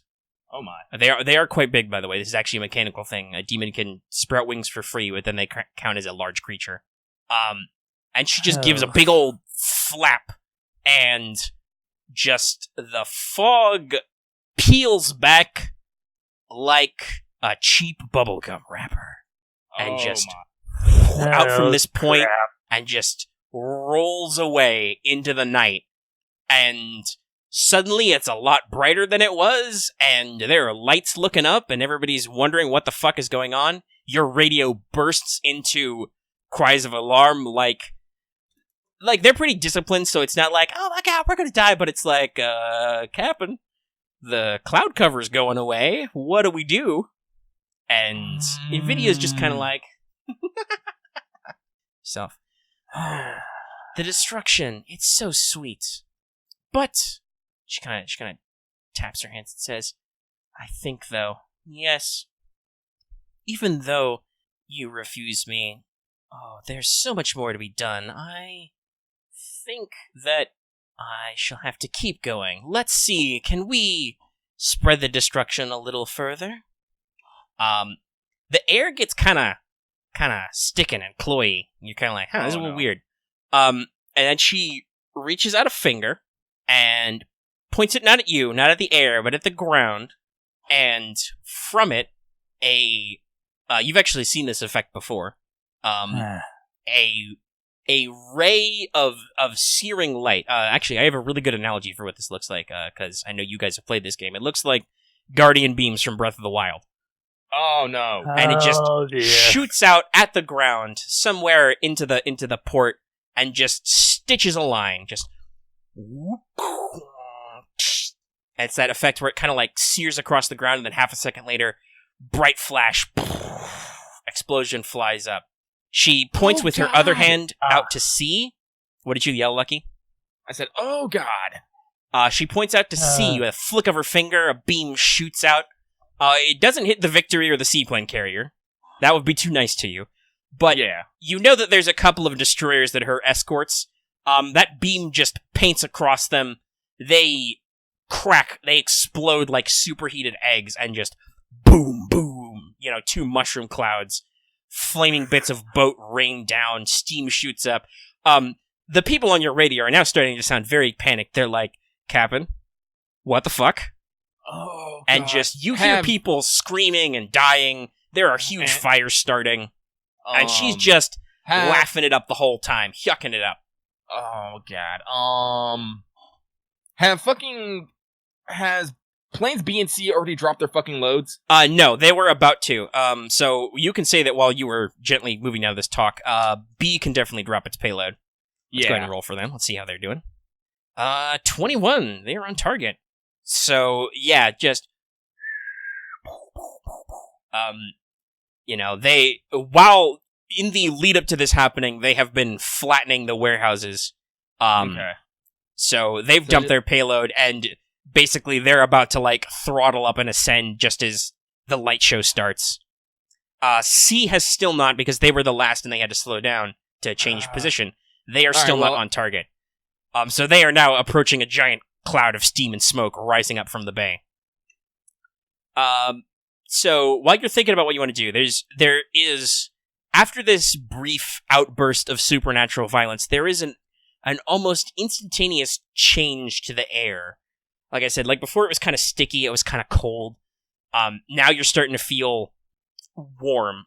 Heat is starting to rise up from the ground, because, there's huge fucking fires now. Mm-hmm. But the air feels slick, cloying, almost tarry, like if you flew through a cloud of smog. Which it is the industrial era. You guys may have done some drills through some factory clouds, So it's Could this be a magical effect? kind of. You would say that you think this could be a nature of the energy changing around here. Oh. But as you hear, just like I said, she's just yucking it up. I'm not going to do the full evil laugh, but assume it continues the entire time. You hear people screaming, crying, and on the ground, explosions. There's just people on the ground are going crazy, firing wildly up into the air. They have no idea what's going on. And the clouds of smoke kind of like take on this weird quality, and you start to see like little flecks of light and stuff kind of pick up, and you feel this weird, sick, stagnant sensation in the air. I'm gonna, at this point, I'm going to, shit. Well, you're starting to get reports as your guys are kind of clustering around the air, and they're like, hey, Captain, so not only is whatever's happening down there happening, there's some poison motes starting to appear up here, and you can kind of see these appear on the ground too. And some of them aren't even motes; they are full blown elemental orbs that are just kind of appearing off the ground, kind of rising up.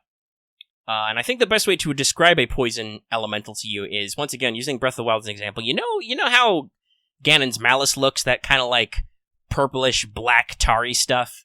Yeah. Imagine if you just rolled it up into a ball and it kind of floated around. That's what a poison elemental looks like. It's this tarry blob with a weird colored sheen that just kind of floats there, goopily, drunkenly floating along. Alright, well, I'm gonna start... Oh, man. So yeah, you got about a third of your bombs left. Alright, well... Oh, God, do I want... No. Right, we need to get out before she starts using you would know this. So, actually, this was a thing I decided would happen because I randomly rolled Elemental Herd on the tables. The Supernatural tables. I rolled an Elemental Herd. You guys would know, this is also in Mage 101, elementals, especially if you're not throwing around their kind of magic, but elementals will get agitated if you use magic around them. Yeah. If you have a lot of mages flying and you have a lot of elementals, they might get temperamental. And in fact, you're probably hearing some reports of like your mages who are escorting the bombers are like yelling they're having to like ward off some of these motes or even the full-blown elementals from like latching onto a plane, which would be bad. I'm gonna tell all air mages to abort mission and rendezvous with bombers. I'm gonna tell Bomber Clara that I'm leaving it up to their prerogative if they want to continue their bombing run or if they want to retreat. Odds or evens? Lucky? Odds or evens? Evens. Alright, it's a 2. Would you much prefer if he didn't do the run? Honestly, I'd like him to do the run, but I'm not gonna willingly tell this man to go into danger when there's a fucking enemy afoot. Alright, so you want him to do the run. I rolled evens. So he'll like, alright, we're going in. Oh shit. Didn't you say this guy was a hotshot? Yeah, these guys are all hotshot. They're all ace pilots. So we gonna do it. Alright, everybody strap in, we're going in. So let's roll his dice. Odd 6. Boy howdy. Oh. Slim Pickens is on the target. Alright. It's like, what's the damage on an individual iron bomb? This is gonna be like 30 of them. Vehicle weapon list, the iron bomb. So it's a blast weapon that's 4d10, pen 5 each time. So let's see, what are the actual HP levels of some of these things? So, yonder battleship. Ulrich, Yes? Well, actually, I'm gonna address this to the player, actually. Marv, do you think we should try and stop this demon who can potentially and easily kick our shit from destroying more of the base that we're trying to destroy? Well... I mean, on a moral level... she's already shown that she could probably just wipe us out with one finger blast. Yeah, I know, but I feel like it's like also like there's also this moral obligation of we are supposed to fight the enemy. We're literally like probably like meters, not even meters away. And if we don't like just like annoy her so much that she just decides to go elsewhere, she's probably just going to wait lace to the civilian side too. Well, yeah, right now we're fortunate that she's only in the military, but I think that's where we're gonna have to draw the line. If she starts like trying to take off civilian targets, we're gonna have to do something. For now, I think we just need to hold our tongue and try to stay in her good graces, because we do probably need to go back and be like, yeah, we just ran into the enemy again. Yeah, the same one. Yeah, so and much more terrifying than before. Yeah, because I'm pretty sure our good research is gonna love this. Besides, like, first, she was only giving us, like, taste of her power with the first time with the earthquake. Now it's lasers and everything, and poison modes. Yeah. Alright, so I did some quick guerrilla math, based on relative accuracy. Okay. The seaplane carrier is going down. Oh, okay, cool. It just, it's a flat top, and while it does have armored internals, that doesn't necessarily stop a nice slow pass with a bomber, and they just, dump a big chunk of the payload inside. The Victory is a much bigger boy, or girl, as it were, so it is not sunk, but it does seem to take some high-level damage, so they do not start firing wildly with main guns into the sky again. Okay, that's good. But they are a little agitated, so I'm gonna roll piloting for that guy. That's not good for him. Let's roll. Okay, so what's the damage on an AA gun? 2d10 plus 10. This will be from the underside. So that's 4, 7, 11. That's 21. Pen 4. Wait, no, that's a blast weapon, so that's doubled. So that was 21 before. That's 42. What's the bottom armor on your heavy bomber currently? Let's see. And toughness, actually. Let's see here. Armor on the bottom is... What was that? You cut out there? Armor on the bottom is 3. Reinforced armor only covers front, sides, and rear. Ooh, not great. What's the vehicle toughness on those things? 30. Okay, so that's 3. So that drops off a couple, so it's like 40. What's the hull integrity of a heavy bomber? 35. Ooh. Okay. Do you want me to roll vehicle toughness, or do you want to roll vehicle toughness? You roll that vehicle toughness. Okay. Big C may have made a mistake. Ooh, no, that's not good. That's a 46. Well, you guys trained in an escape drill, so I will give one last roll for your guys' skill. 33. That's pretty good. Okay, they managed to pull the crew out of the top before the plane explodes violently. However, Bomber C is lost. It takes one right in the gizzard. It explodes. Fire starts billowing, consuming the bottom of the plane. The pilot has like just enough time to go, shice, before one of your, because you, like I said, you drilled in this. You do a midair recovery. You pull the crew out. The engine and the fuel goes up, and it turns into a screaming fireball that crashes into the bay.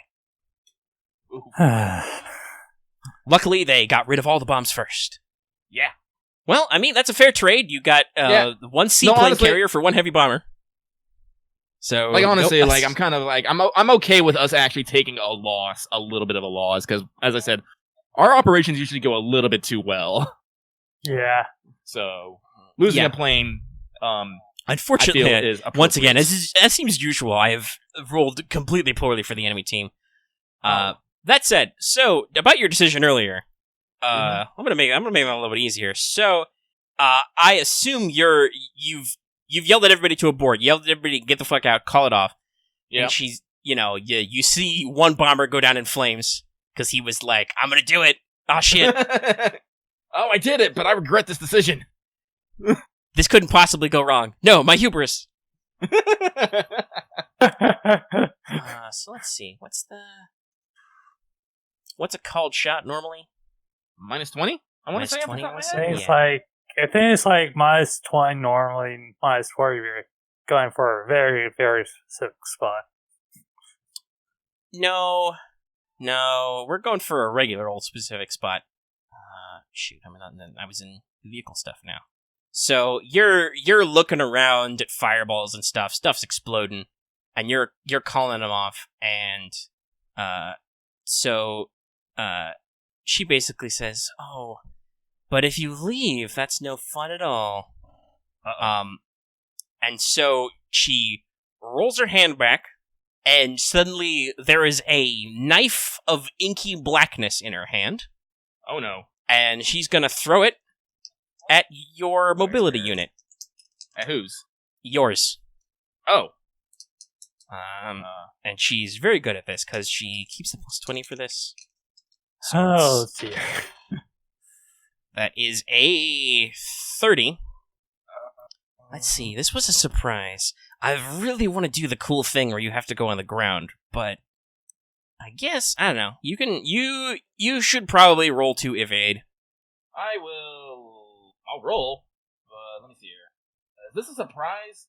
I mean, you weren't counting on it, but you did tell everybody to be alert and be prepared. Like I said, I don't want to railroad you it just because I think it would be cooler if you're on the ground. Okay. Well, fuck it. I guess I really like. Well, actually, I guess I have to roll awareness to see it coming because I have. That would be it, I guess. So, all right, make an awareness roll to see if you, because there is a lot of explosions going on. I did just describe there was a bomber crashing into the water. You may have been looking at that. So I got a plus because I am paranoid. I get a +10 awareness test for surprise. So if you resist surprise, you can still dodge. Otherwise, you're fucked. Roll 32 perception. So literally 1 degree of. All right. Well, that means I still have to hecking dodge. Yeah, you still have to dodge. Surprise could be opposed, but I don't think it is in this case because she's not really being subtle. It's just a question of were you paying attention, which you're paranoid, so you're always paying attention. Mm-hmm. So, dodge use evade, which is agility, which is a third. I rolled a 1 degree of failure. I'll let it ride. I only have like 3 points of luck left. All right, so an inky blank knife made of will sinks into your mobility unit, which ceases mobilitying you. You begin to fall. Oh no. Now, luckily, you guys are air units, so you always have a parachute. So the question is, are you going to pull your chute? Or are you going to take your chances? Because you've got to be several dozen meters up in the air. Like, the radio tower was tall. You blew it most of the way up, but you're still a couple of stories up minimum. Probably like 3. Is there like nearby buildings or anything?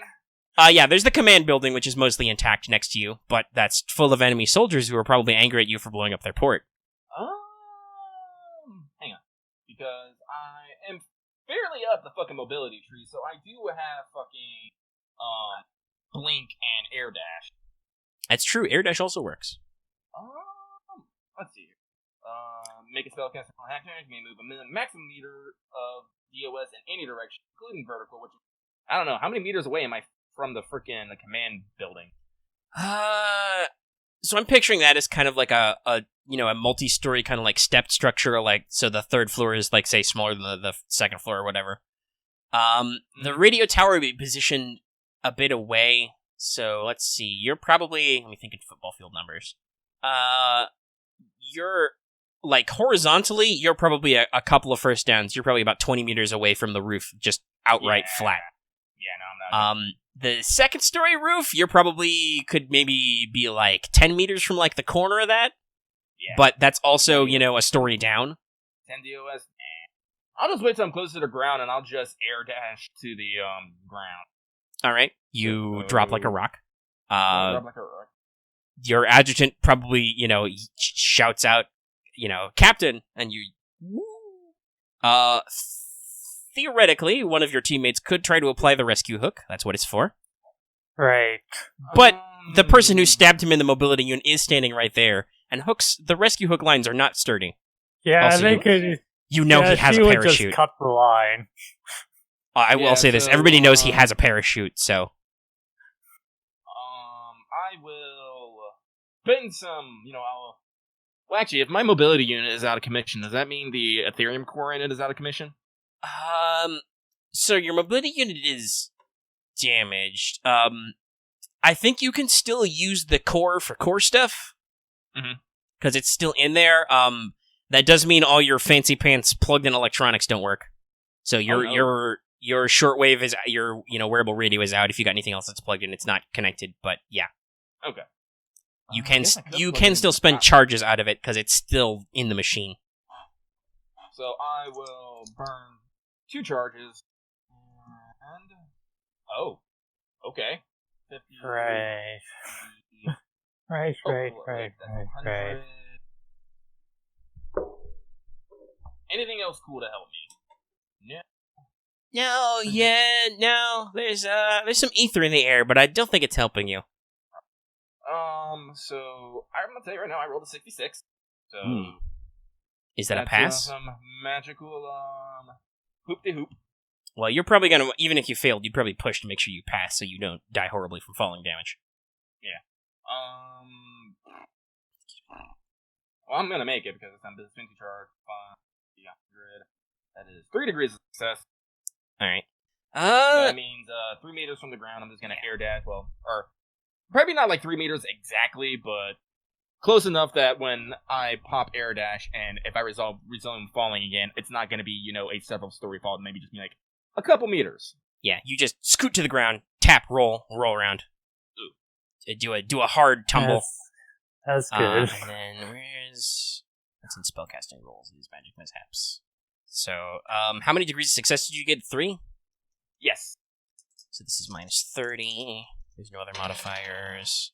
There's a 60. Are you sure? I mean, there's some crazy amount of aether happening right now. I could.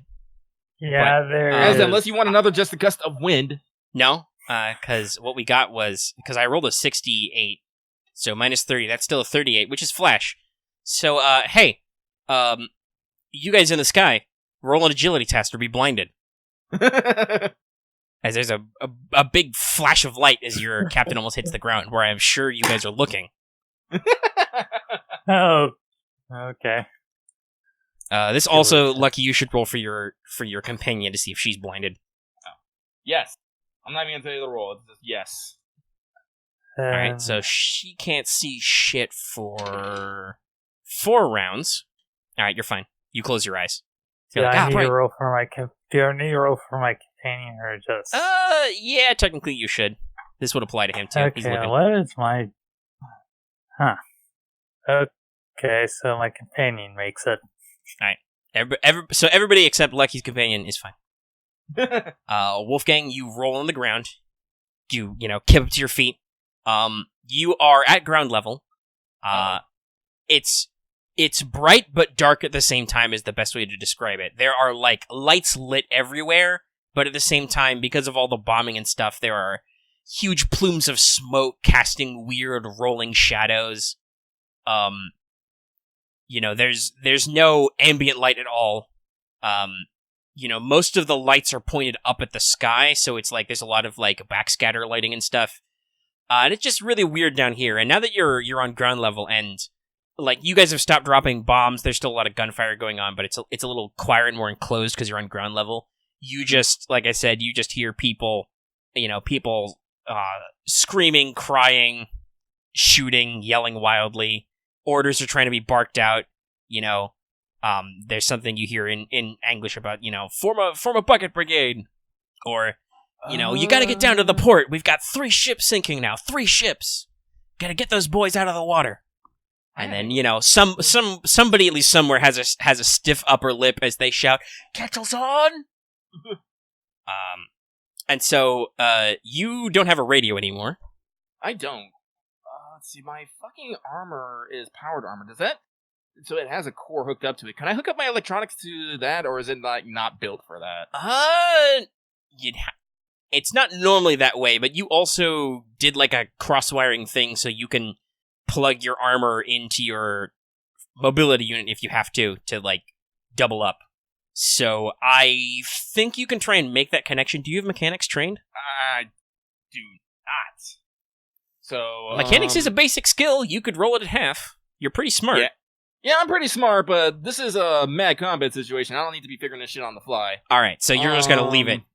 I'm gonna leave it. if you can talk to your adjutant, the LT, she has the big radio pack. She can relay any orders for you. Yeah. So now I gotta what? Yeah. Well, first of all, what's your immediate response? You're on the ground. It's hard to see shit. Smoke everywhere. Can I still see my guys in the air? Yeah, probably. They're up there. You can't. Wait, you can I see have your a squad anyway. You can't see any of your other tiny mages flitting around because you're like way lower to the ground and stuff now. Wait, don't I have a whistle? I think I have a whistle. You do have a trench whistle. That means you can still issue orders at a much bigger distance. Yeah. Well, I'm gonna issue the order to get here. Wait. Yeah. Hang on, because I have fucking. You have a regroup, don't you? Yeah. All right, that's fair. That's audio-based also, so that doesn't matter that your adjutant is blinded. Yeah. All right, so that's your first response is to pop your trench whistle in your mouth and, blow the coded signal that says, "To me." Yep. Well, because here's the thing. I'm on the ground and... Captain Wolfgang SOS. Yeah. I'm on the ground and I'm carrying big, heavy fucking armor. I don't think anyone can actually, literally lift me off. Unless they, Probably not. It'd be tough. It'd be tough. And so we're going to have to do a good old city escape. All right, so that's your first response. You can roll that order. Ulrich, your commanding officer has just plunged into the night, into the ground, and there's a bright flash of light. You think he's safe? What is your immediate response? Marth, over. You still there? Marthy boy! How long have you been gone? Just over 2 hours, so we're still on time. You didn't say be right back. Hang on. Type a message! He's not responding, so I think he got pulled away. Well, he may get pulled away. All right, so you go ahead and roll your order anyway. I'll roll my order. And if he doesn't come back by the time you're done with that, we'll have to pause anyway because he needs to, know that you ordered that and move. So that's just half action, roll command or tactic test. If you pass this, any location see within your leadership and meters. Yes, I can see myself. Here. A number of allies under your command up to DOS who can see and understand you. Well, it says see and understand. Well, yeah. So first of all, there's C, but also I believe that's explicitly noted in the trench whistle that it lets you communicate over distances to issue orders and the like. I'm totally not fapping waiting for Marth to get back, but I'm gonna double check. Sure, that's fair. Let's see. Starting equipment for the office to convey orders and commands clearly. When in use, it may remove certain abilities command tests or allow command tests or attempts to be activated, which cannot be used otherwise. Yeah, I would say that's the second part. Yep. So normally she would have to see you, but because you can blow the whistle, she can know the audio code is get down here. Command. I'm commanding my own soldiers, and I'm definitely a higher rank than them, so that's plus 40, plus 10 because of skill bonuses, and my God, it's almost like you're good at this. Yeah. So that's 91. I rolled a 31. That's literally 6 degrees success. Yeah. No need to math. The effect is... Well, I don't know if the effect actually takes place here because... Okay. I got pulled away suddenly by a sudden phone call. Yeah, no, that's what we know about. That is in fact almost about dinner plans. So that is almost literally what Lucky said. What am I doing? What is there something I'm supposed to be doing? Well, I was going to ask you what you were doing in the immediate response to your commanding officer, plunged into the night, but he has also blown on a whistle. So, what is the effect of regroup? Yes. It's like moving the distance towards the. Isn't regroup that whole thing about once you hear it, then you go in the direction? Yeah, basically what happens is I can basically designate a spot within my leadership and meters. The spot is me. Excuse me? I said the spot is me. I'm the spot. Yeah, that's what you're designating. And people can basically just take a free action to rejoin. It's like there's actually a limit distance, but I don't know if we're actually in that structure kind of time. So. Well, what is the limit normally? Is it like a half move or something? It's I take the half move. Everyone who can hear can take a free move, a free movement to where to go? Where are all my oh, there they are. Move distance and meters. Oh yeah. It says A number of allies under my command up to my DOS who can see and understand you may immediately make a half move action to that location as a free action. All right, so Okay, so 6 meters. yeah, so that works fine as kind of a structure thing. Everybody hears you. Everybody starts. You pick the 3 guys there. They immediately start moving towards you, and can before anything happens, they can move the 6 meters for him, Okay. and probably 4 for less. So Okay. So 6. the next response is basically, do you want to just wait there for them? Well, if no one's noticed me immediately, No enemy forces on the ground appear to have noticed you. No. Okay, yeah. So I'm gonna get an eye back on NVIDIA if I can. All right. What is her reaction to all this? So you try to look for her, and I think I mentioned this earlier, but we were also trying to figure out where Marth was. So you did lose track of where she was, and you look up. She's not there anymore. And then out of a spooky shadow behind you on the ground, she just kind of rises up. Of course. Just Why?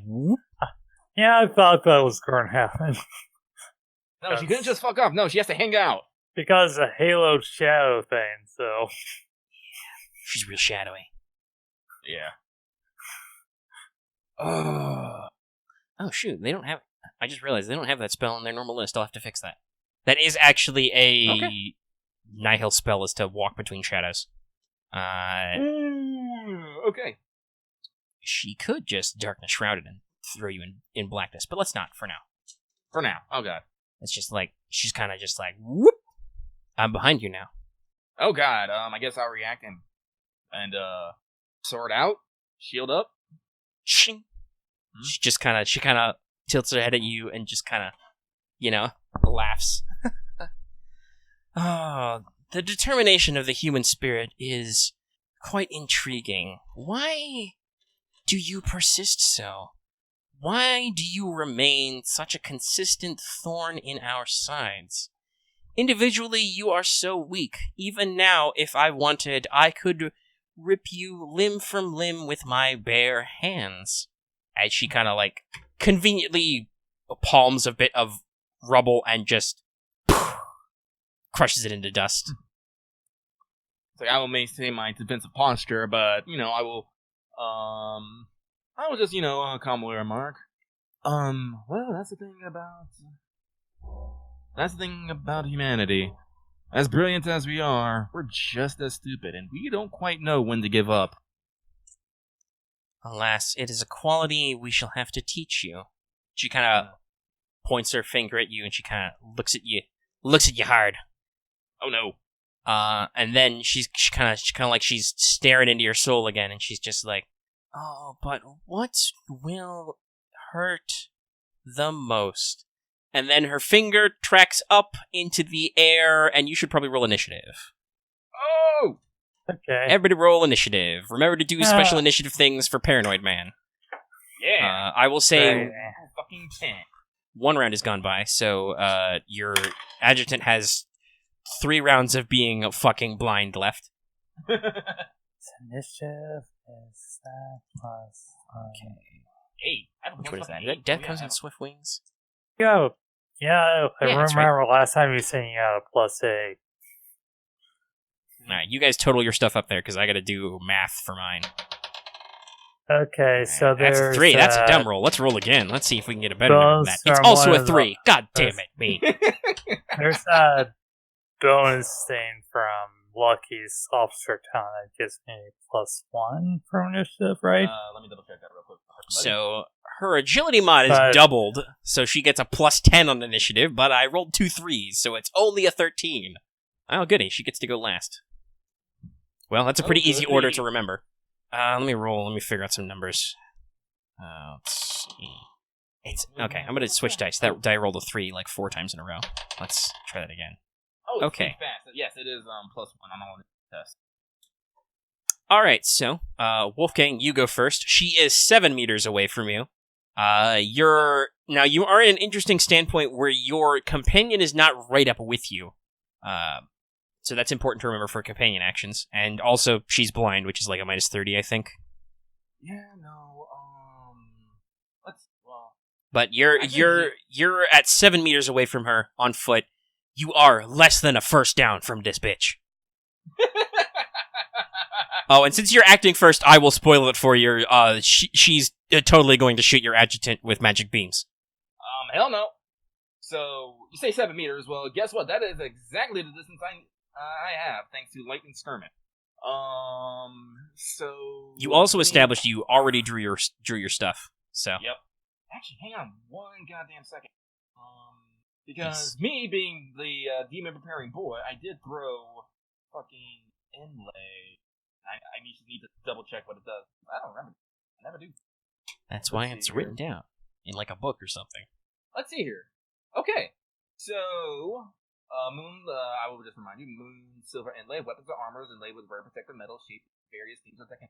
Pure silver, forged with the moonlight, said to ward off, bloody. Mechanics are, supernatural creatures like spirit shades or demons take a -10 to melee attacks against them, and a bear +10 to intimidate checks targeting them. If a weapon is damaged instead, the inlay is destroyed and can be replaced. Alright, so what's that on your armor? Yes. Okay, so she takes a -10 to try and hit you because you're warded. Yeah. Okay. So, first off, this is probably going to give me the fuck away, but, I'm going to quick cast Burning Brand. Go for it. That Ethereum core is just dead weight right now. Yep. So, pop 2 charges again, because I need that power. I really need that. So... Did you say you need the power? Yes. Okay. Did you pass? Yes. Alright, you know what you have to say as you lift your sword into the air. So, I'm gonna lift my sword by the power of Grayskull. And I have the power. I need to check what... Well, you shed light like a torch. Yep. No, it does that. Okay. Ready mana whipping, +2 damage, gains the Carter, and DOF. Okay. Okay. So, +2 damage and cauterize. I already have some of those because I am a sword boy. Right? So... Oh, wait, no. Oh, that's right. I have to take a -20 for quick cast. So, I forgot about that. But you spent 2 charges, so that's a big O plus. That's a big O plus. Instead of the +50, it's +30. 1, 30, 80. Oh, okay. So, that's 5 degrees. Success, burning brand. Okay. Now, I forgot. Can we quick cast multiple spells? Yes, you can cast multiple spells. You can only cast the same spell once per round. Okay. Yeah, I believe it's like minus. Well, of course, I think it's like -40 for the second one. It may go up. Yeah, let me double check. Was it? Yeah. Because I remember we went over if you this. rush, the penalty is cumulative, so your second rush is at -40, etc. So if you want to rush, it's a second spell, it's at -40 now. Alright, well, I'm gonna do it anyway. So, guess what? This is of course, fucking dead weight. So, another 2. Because I'm going to quick cast Heart of Fire. It's like, I didn't have time to pre-buff, so I'm buffing now. Yep, so That's it's right. just like... I'm just reminded of that. It's I think one of the few things from Overlord I've seen, but there's that one meme image of him casting all the buffs. Yep. Oh yeah, I guess that so one to that one ex-crazy girl. Yeah. Buffs. But I rolled an 87, so I'm gonna re-roll that because I really want Heart of Fire. Yeah, seems fair. I'm just, looking at all the things demons do that are bad. Yeah. Most of them involve doubling all their modifiers.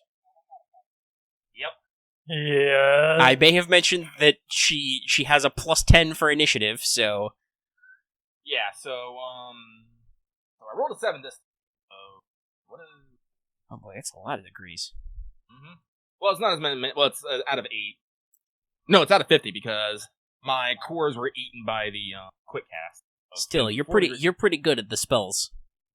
40... well, I also have to spend a point of luck. Fair. Fire, increase unarmed damage by will mod, duration, my DR by will mod. So, Equal to DOS. Okay. So, it's 4 rounds. So I have 5 rounds of Burning Brand, 4 rounds of Heart of Fire. Sorry I'm taking so long term, but I got a buff. No, it's fair. You do the buff. And then you got a math. I got a math. Burning Brand. Okay. And now, with that, I charge. Okay. Okay. You gotta stop her from hitting my... I almost already lost her once to fucking Chimera Fire. You do not want to take have another chance where it might happen. Yep.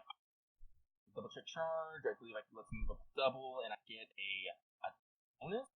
Call correctly. Yeah, you get a plus 20, I think. I will double check. And what is your companion action? My companion action is blunt, but she'll probably just have her take a shot. Not. She's still in the air. So. Yep. Right. How far are we? Well, I mean, for us in the air, how far up are we? Alright, hold on. Do some gorilla math again. So, story's about 4 meters. So you were probably about... Oh, wait. Actually, no, she's not gonna... Okay, so you were about 20 meters in the air. Oops. Oh, my mic, right? Okay. Okay. And you got to move... What was it, 6? Was you? Yes. It got moved like 6. Yeah, so you're 12 up. Okay. That's good. You're 12 up, and she's 7-ish away from him, only now they're not. I'm just going to figure out what I'm going to do on my turn when it comes to it. This is soon. And Exo's just going to pop, take the job. I'm in the wrong section. Oh, it's times 3. Alright. Plus 20 will for melee. And is sword 1. Okay. 22. Alright, so how many degrees of success is that? That is 4 degrees of success. So she's gonna try and parry. Let's see. So that's warfare melee. Is there any other bonuses to this? No, it's not a ranged attack, so her Dark Halo doesn't kick in. And this is your charge, right? Yes. Okay, yes, it is melee, so alright. You should just roll. That's an 11, so that's 4, no, just 3, because it's 11 out of 50. So, you just win, I believe. Alright, so roll damage. Let's do some Burning Brand. Heart of Fire on the armed. Fancy on the sword. It is messed. Well, actually, I would have it calculated. So yeah, it's 1d6 plus 1d10 plus 6, 8, 4, 2, 8. Sunder and Cauterize. 6. Oh, I should have mentioned this earlier. This is probably the point where some guy on the piano in the background just starts going crazy. You know, if there's somebody on the violin, they're just freaking out back there. I'm gonna cut her for... Well, I will tit to cut her for 14 points AP 4. Alright, so... Actually, what is... That's 7. And then... Doubler toughness. So, you're not gonna like this. Oh, no. You go in for the... What was your initial roll? I can't remember. You should have wrote it down. It was 4 degrees of success, though, so... Actually, right. no, it was 4 degrees What tens place is that in, basically, is what I'm after. Oh, wait, no, that wouldn't matter, because it's reversed. So, whatever. We'll say you go in for the blow, she tries to bring up a hand to stop it, but she's a little surprised. She was doing something else. You go in for the blow, you're gonna split her from shoulder to hip, and just clang. You just bounce off. Actually, wait, let me double check the order of operations and make sure that works. Okay, so that's actually, so no, it's DR first, then halving. So you might still do a little bit. The clang was effective, but I realized, wait, is my math right on that? So, DR first, so what was it, 14? So, doubler toughness mod, minus 8, takes you down to 6, and then we have that for 3. So, you cut her a little bit. Just a little bit of cutting her. And there's kind of like a slight hiss, not really of pain, more just deep offense. She is offended that you would do that. Oh my. You tried to poke her with a magic sword. How very dare you, sir? I'm about to get hit. So what companion action did you actually decide on in there? Well, she's too far. I was gonna say use Tangle, but she's actually too far away. Also, she can't see for shit. And she also can't see for shit. I'm pretty sure the EXO is smart enough not to blindly shoot. Yeah, and also I will warn you that her Dark Halo ability also means that spells targeting her take the penalty. Yeah. Now, if you have any special stuff, it says it's as if from cover, so that would apply, but still. So the EXO is going to do nothing but, just try and wait off. Damn. Is there an equivalent of like full defensive duck and cover for companions? Let me look. Let me look at the companion list. It's been a while since I looked there. Hands on. Cover me. Double team split fire. Fall my tracers. Duck and cover. There we go. Yeah. So let's see. What does that do? Duck and cover. Move meters equals to their AM to reach cover. So you can still just have her dive for the ground, basically. Yeah, she'll just dive. And she would get a bonus to stuff. Because that's a companion action, so you probably, yell at her to hit the deck. Mm-hmm. So she speeds towards the ground, blind, but, whatever. Oh, and Marth had a BRB right as we were going to do the thing, so... I will pause the recording. 12 meters away. Yeah, it's your initiative. The recording is I started. would have told everyone to run the fuck away, but I don't think anybody in this squad would have run the fuck away. No, not if you phrased it as GTFO. You phrased it to your troops as break off abort mission. Do I want to get to the fuckle scary lady? Or do I want to attack from afar? Your captain did poker, and he can't fly right now, so you're pretty sure she's going to slap him a good one. Okay, so I'm going to go for the smarter of the two options. Wait, what weapons do I have out? You had plenty of alert uptime to pick which weapon, so just figure out whichever one you like. I have my revolvers. Oh no. It's hot. First off, I'm going to do a quick cast lightning bolt. Oh. Okay. So this, you take another -20 for this because of her magic effect. Her Dark Halo. So that's -40. I'm going to... Any other native modifiers I need to know about? No, don't think so. Because this is a... Okay. This is another Eternal Beta question, which I don't think we've ever actually answered before. I'm pretty sure Lightning Bolt says, as an attack. It's magic, but should he still take the shooting into melee penalty?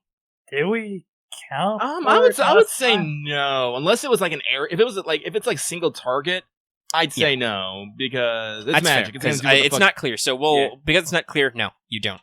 So no further penalties. Okay, I'm going to, let's see here, right, so, familiar bonus gets eaten up, so that's going to be, okay, I'm now just trying to think over my shit.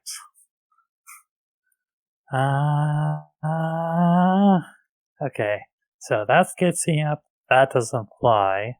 My thing is... Okay, so that's gonna be... Okay, so 67, 57, 37... Okay, so I'm gonna pop... Okay, how many churches do I have? So we figured out with the rotation you had to spend 1 to fly here. Honestly, this debacle has probably taken, 30 minutes tops since you started. So I don't think you've spent any further charges yet. Okay, I'm going to go through... See, because right now I'm at, I think, 37? That is a little bit of a slim number. So I'm going to spend, 4 charges. Jesus. Because this is the enemy. Can't leave anything to chance. You do also, everybody has a spare core. You know. Okay, now I'm going to do that, so that's going to be 117, but if I get 99, that's on, well, if I get anything that's up there, up in that crit failure range, then it's still a crit failure. And DOS matter. I think I'm gonna have a hard time explaining what happened to the fucking major. You're gonna have a hard time explaining what happened to lots of people. That's a plot thread for next season, which I have to make sure to write down. You're after this. there. You're just having a merry old time, bombing them, enjoying the cover of fog. When all of a sudden, the fog was cleared, and suddenly there's poison elementals everywhere. There were lasers, shit exploded, and then the captain vanished. After he told us to GTFO. Yeah. Okay, so I got 11 DS on the lightning bolt. Oh shit! I don't think she can. She'll skip it then. She'll save her second reaction just in case, even though she really doesn't want to get hit by a lightning bolt. What's the damage on that? That's 2d10 plus 11. Ooh. Because it's 2d10 plus DOS. Does that ignore toughness? It ignores armor, but not toughness. Okay, so she gets her full toughness. She'll at least eat like 8 of that. Yeah, but she's gonna take, unlike the captain who only did half damage, only because he used a magic sword. She takes full damage from this. I need a better magic sword. It's noted in this is the trait, the ability rather that gives him. It's called Dauntless. Takes a minimum damage before DR from. Actually, wait, shit. Does that mean that means my math was wrong? So you didn't do any damage to her. Damn it. Oh, it's okay, before well, DR. I'm dumb. I can't read. Demon takes minimum damage before DR from all mundane weapons, half damage from spells and enchanted items unless they are void or supernal aspect spells or otherwise developed specifically to harm the demon. And then some other stuff you don't want to hear right now because it's bad. Okay, so not that it matters that you, because those three wounds you did to her would be undone the moment her turn started. I believe it. That's the second thing of technically the third thing of Dauntless is the demon heals wounds equal to its toughness mod at the start of its round. And she has a toughness of 40. Okay, so that's pretty big damage. That's 22 minus 8, so that's 6, so that's 14. That stings. Be right back. Sure. Okay. So let's see, she's at 20-something minus 14. Oh wait, no, he did that at 3. Fuck. Oh, yeah, that's right. I gotta pause. We're out of timeout. You have a full action left, Chief. Okay. I can't use lightning bolt again. No. But actually, crazy. She does have to make a stun test. Okay. Yeah, so she does. That's toughness plus 20 because demons. Yes. So... I bet she may. Yeah, that's a 47. She's fine. Yeah. I thought so. Okay, so what? All right. Do you have my revolvers? Yeah. Yep. I'm going to. Well, right, but then I'm going to be firing right into melee. Yep. I have a lot of armor. I don't know if I have enough to tank your fucking bullets, but I'm willing to take that chance. It's only what is it, minus 20? It's not the worst. It only matters if you crit fail. Yeah, it's only minus 20. Oh, right, and this is probably close to the end of the session, so... Yeah, we're getting there. If you guys can splitsies from her, or if the narrative has to bail you out. Well, I said they tend to splitsies here, like... Okay, I'm going to just go for a double tap with both my revolvers. All right.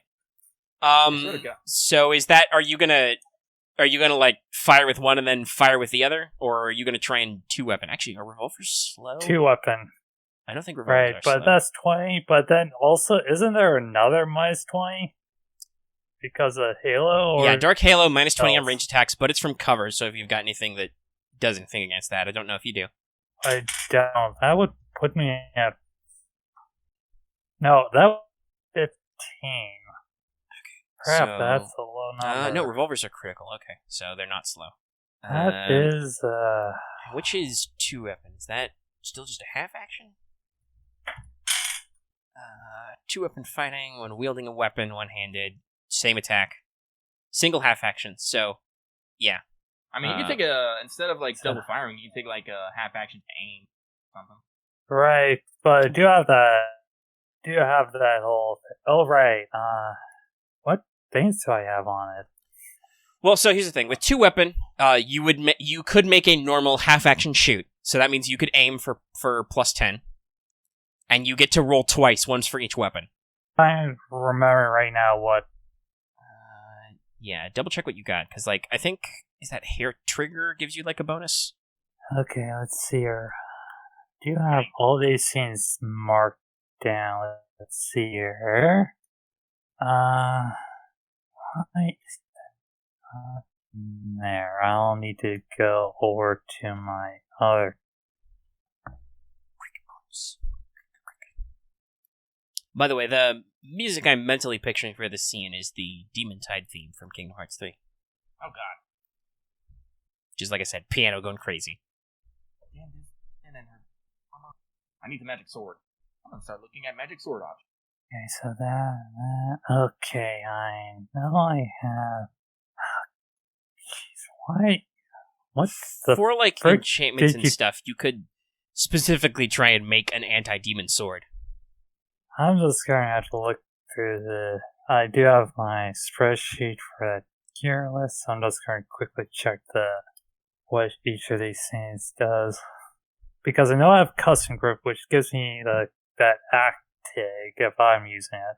Alright, so that would mean that's accurate, so that's plus 10 when you aim, so if you did a quick aim, that would be plus 20. Mhm. See, that's the beauty of 2-weapon fighting. You don't take an offhand penalty anyway, so you have no penalty to use both guns. And you can shoot twice in one half action, so you could take a half Z to go line them up and then let them rip. So the question is just if you have more modifiers, I guess. I think he said he only has a 15 to hit right now, and he's all like, Yeah, but if he aims, that would go up by plus 20, so that would be 35. Not the worst, considering he's firing into melee. Against a target who's covered. Wait, her wing's still out? Oh, yeah, you're right. Yeah, she's large right now. Yeah. So that's a So plus I 10. would- So that's another so- plus 20?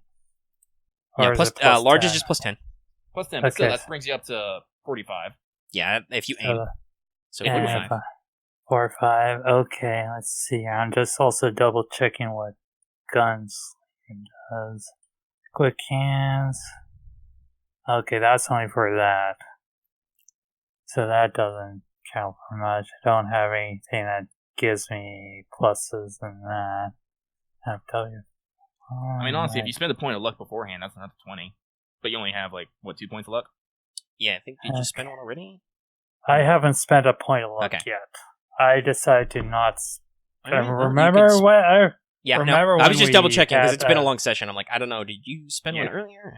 I think it was at the beginning of the session. I was talking about, thinking about Yeah, you skipped doing it. Then you just say yeah. Now is the skip it. time. This is the point you saved that point of luck for. Yeah. Yeah. Okay, so I'm going to spend that point of luck, get that aim in. All right, Yeah, that'll so bring you up that's- to 65. All right, That's and over then 50%. basically roll twice. Okay. Roll See how many twice hits for you the get. attacks. Okay.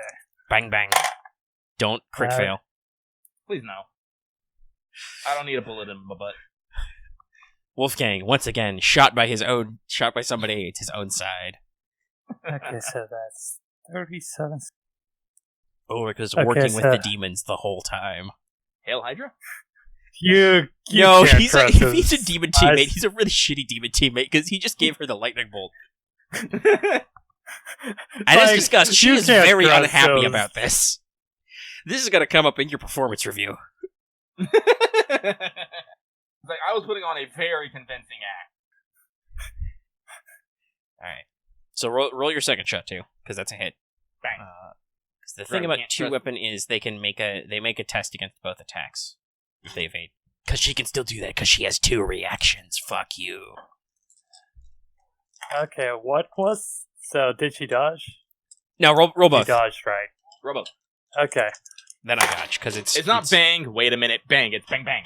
Yeah, it's bang bang and then see if she can. Okay, he's trying to beat 3 DOS. Got what are we looking at here?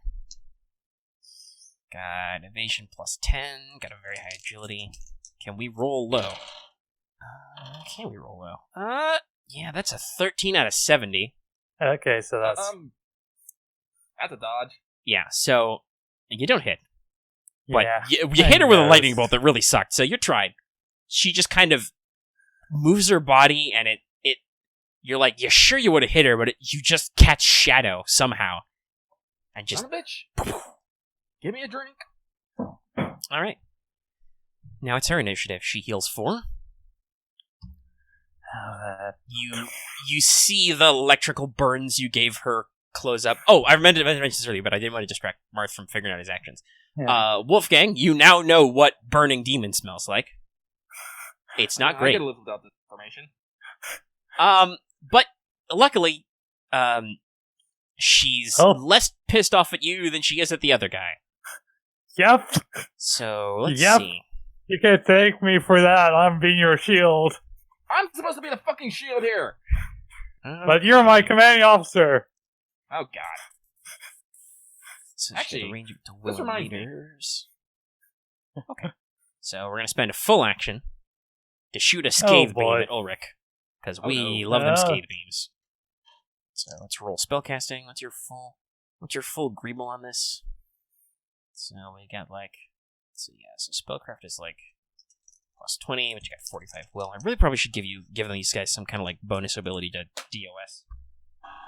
Yeah. Just because I don't want their percentages to be super high, but I also want them to actually succeed at things. But yeah, let's roll them. Okay, so that's once again technically a failure, but she's not gonna let it fizzle. So Okay. so we'll push to 0 degrees because demons can't become fatigued. Okay. At least she doesn't have something similar to a War Mage, which gives it to push it to 1. Yeah, so this is just, unless you want to evade, Chief, this is just a flat 3d10 damage that ignores your armor and toughness, so maybe you want to evade. Yeah, I would not take that. Yeah, I'm going. Well, let's see here. Do I have that, or do I want that? Well, I could use the barrier. Yeah, you could, I guess. It's an area attack, though, so I think evade is appropriate. Yeah, definitely evade then. Because, what's her will, 45? Yeah, this is a 45-meter beam. Or if I'm... And is area effect? Well, yeah, it's a line. It's a 45-meter line. Would that hit my companion too, or is it just hits me? No, I'm gonna say for free, your companion's not, literally lined up behind you like some kind of skeet shoot. Not in line of fire, okay. Yeah. Okay, I'm going dodging McKee's axe. Help or Dodge, get duck, stuff. dip, dive, and dodge. Agility. If you can dodge a wrench, you can dodge a laser. Marth right now. Whoop! Yes, accurate. Okay, you pass. You are not scathed. Good job, you. Everyone, just imagine that scene be from right back. Dragon Maid where fucking Kana dodges fucking Toru's beam. That is exactly what's happening. Yes, it just flicks out, and just shoots off into the night sky. You see some of the clouds part. It's anime as fuck. Well, since Marth left and she still has a half action left, she's just gonna punch you. She's gonna slap your shit, Lucky. Oh, God. Yeah, demons get lots of actions. Where are we? So, I don't think she has any bonuses to Warfare Melee in this form. Size doesn't help or anything. So I think we're just gonna roll Warfare Melee and see what happens. That's a 92. I continue to roll like shit. She lazily with her offhand tries to swing at you. You just bob out of the way. She's not focused on you at all, so. Okay. And she's out of actions, so. Back to the top. Yeah, which is you. Me charging with my sword was only the distraction. Now comes my true plan. I'm gonna quit cast fucking Hellion Chain. Okay. Because we are going to do GTFO. You take a further -20 on this because of stuff. Yeah. So that's a -40, so I am going to burn the rest of my mobility unit core, which is 3, for a +60. Quick cast, and it's the that's my 40. I have 80. Remember my map. Back. Okay. That's cool. She tried to swing at me and missed because she is very intent on lasering you. Yeah, for some reason I can't hardly seem to roll below a 90. Well, I have to say that is in our goddamn favor, because I don't want to die. Yeah. I mean, I don't even know how many wounds this thing has. I mean, you did the problem is not so much how many wounds she has, it's that her defenses are super high and she heals quickly. She literally gained 4 wounds back. Yeah, so she pretty much only has 12 wounds. And it pretty much has only 12 wounds of damage right now. Yeah. Okay, so what is Lucky? He is trying to quick cast Hellion Chains. Okay. Let's hope that works. So I have a plus 20. Okay, 80, yeah, so it is 80. Okay, how does it work? That 4 degrees of success. Alright, well, this is the first time you've ever used Hellion Chains, so what does that do? Let me pull it up here. Hellion Chain. Make a spell casting roll as a full action. I'm pretty sure I quick casted it down to a half. It was? Yeah. Something like that. Whatever. Yeah, that reduces the time basically 1 step, so it's a half. Yeah. So if you succeed, you cause great length of chains to leap out and grapple a target within DOS meter as an attack. If hit, the target is immobilized and they cannot take any actions until they are free, which requires a minus 20 agility test to escape, or by destroying the chain, which has an integrity of 10 and DR equal to your DS. What did you get? DOS. 4 DOS? Yes. Yeah, no, you still caught her. Nice. They get bonuses to this, but even with that, it was only like 1 degree of success, so you win. Yeah. Go you. Yeah, go me. So basically, as a half action, you make a strict target bound by the chains affecting that. Actually, Yeah, how long do these last? I guess permanent, break free. Yeah, they last until they're destroyed. They're metal. They are metal, solid ass metal chains. Yeah. So, she is now caught. She is in the she is immobilized and cannot take any action until they are. Yeah, that's a big deal. Good. That's good. Because for my other action, I am going to promptly pull a 180, and I'm gonna start booking. All right. I'm gonna yell, fall the fuck back. All right. Okay. So chains leap out of the ground, coil around her. They have wolf heads on the end and just clamp into her skin, her hair, and just clunk. I guess I'll have to be pithy. It's all like, I do apologize for the rough treatment, but I do have other engagements to consider and cannot dance any longer. Good day. Good day. You sweep your hat and just put it back on. And just. Okay. She breathes fire at you as you escape, but it's too short ranged. Yeah, so my mobility unit is out of commission, so I can't get any light. Not unless somebody in this team has mechanics and can fix it.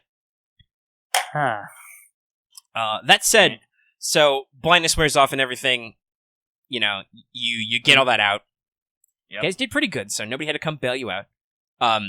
As you're trying to get your shit together and are you're pretty heavy, so they're probably not trying to power lift you. But do you want your flying teammates to basically get on the ground and jog beside you, or are they flying above you, or what? I'll tell them to maintain air. They can probably see better and guide me through these fucking streets. Okay. Because otherwise, I'm gonna get lost in this burning base. All right, so you're jogging through. Your adjutant, clears her eyes. She finally can see again after that bright flash. Mm-hmm. So she, has her handset unhooked and is she kind of yells down at you. Still in your native language though, so hopefully people don't understand you. But she's she's kind of confused, but she's like, Captain, I've received a long-range transmission from the Major. Apparently, the Tarask has been relocated near us, and she's calling for all forces in the area to regroup on the airship. Excuse me? Actually, how fast is that? Yeah, it's a little slow. Right. So basically she gives you a vector coordinate, and it sounds like the Tarask is inland, but and still a little bit far away. It's only about half as fast as you guys, but still it's much closer. And you're like, huh? That's weird. Nani the fuck? Okay. But and they've she double checks and is like, they got all the right, I'm miming this, you can't see me, but I'm miming that she's like holding the handset to her chest so sound doesn't leak out. She's like, they got all the, it sounds like the Major and she's got all the right command codes. What do you want me to do? Well, I'm gonna, I guess chant, but it's all like, I guess we go. Okay. She's like, orders confirmed, all units regroup. Bearing, Vector 9er Delta Lima Bean. Skywolf out. Okay. Click. So actually, I need to double check something. Right, I guess. This is probably not feasible. Okay, needs to be rescued. I mean, I'm pretty sure if you and one other person want to rescue hook me, you can, like, dangle me between you, but otherwise... Location within kilometers equal to DOS. Even if they're only half the distance, that's still, like, 600 kilometers. Sadly, you can't be area teleport rescued. No. Not at this distance, unfortunately. Like, honestly, once we get clear of the damn base, I'll wing some ritual magic, but I want to get out of the potential combat first. Yeah. I think with the results you've done at the time we're at, we can probably wrap up here. Okay. Basically, do the outro. So I had it on the line. It was, secretly in the back. That was part of the secret plans that Colonel Reaper would have been waiting in the wings to bail you out if demon things had gone poorly, but you'd managed to lock her down and skedaddle before too much time elapsed. So it's not logistically feasible, considering the time scale for them to be, like, literally right there to pick you up at this moment, so they aren't. No. But, basically you get the code called, and, Raph and Ulrich probably, double rescue hook and lift you up. It's your call if you think you want to beat feet faster, but if not, you brought the whole team. The recovery unit is waiting, so you could have somebody, like, do a mid-air repair on you. Yeah. Nobody in your squad actually, because your adjutant was not dumb enough to yell it out into the radio. Nobody in your squad actually heard you were shot down. Yeah. So, if you want to do a mid-air repair, they can get it fixed. It wasn't destroyed, only damaged. Yeah. So, like, they pop some spare components. They give you a fresh Ethereum core from the rack, and they're looking at her like, Captain, what the hell happened to you? It looks like somebody stabbed your flying unit. Like, I will, Did you get into a fight with a circus performer? I will be vague and diverts attention to the current whatever the heck happened. Okay, roll a deception test. Let's see. Does my honorable count against this, I believe? Yeah. You could have just told them, none your business. That's classified, but you were like, let's be evasive, so yeah. Alright. Yeah, no, I got a 73. Okay, you're the commanding officer, and you've just been recovered off the ground, so nobody calls you on it. Nobody believes your fucking story, whatever bullshit excuse you come up with. They're like, yeah, sure, okay. We've got other stuff to worry about. You may notice that your team flies a little closer around you, though. You're like, something's going on with this guy. Anyway, you can fly under your own power again. And, basically, chilling in a fog bank, inland, over some farm fields in the middle of fuck-off nowhere, South Africa, you're running to the Tarask. And flying close close air patrol, challenging you, with passwords and stuff, is the Major's Honor Guard guys. Oh. Okay. Who were flying attached, and they're like, oh, shit, it's you, okay. However many of you there are coming in. Let's actually roll, let's see. Did anybody get it? That is a 90. But you rolled pretty good, so once again, no KIAs. You got probably, a dozen or so wounded, though, between your whole, company's worth of guys. Mm-hmm. Like, I mean, we did also lose a whole bomber. Yeah, you lost a whole bomber, but you've got, Actually, look at the total number of guys. Yeah, you got approximately 75 guys. So I'll say you've probably got overall at least a couple dozen injuries. Most of them are light stuff. You know, a couple of guys got winged by a loose, unaimed round of ammunition. A couple of guys have basically the equivalent of acid burns, where they tried to wrestle a poison elemental. You got a couple of serious injuries.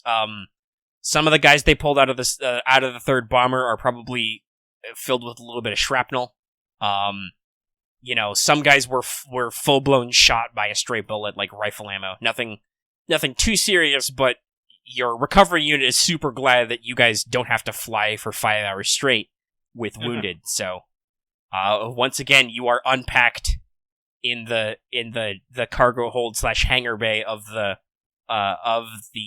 Terrask, and I think the ending scene for the sequence is, you know, Wolfgang basically comes up the on-ramp or the ladder, and there's the major and the colonel standing there, arms folded, and they're like, the major says, "Captain, let's have your report," and then smash cut, black.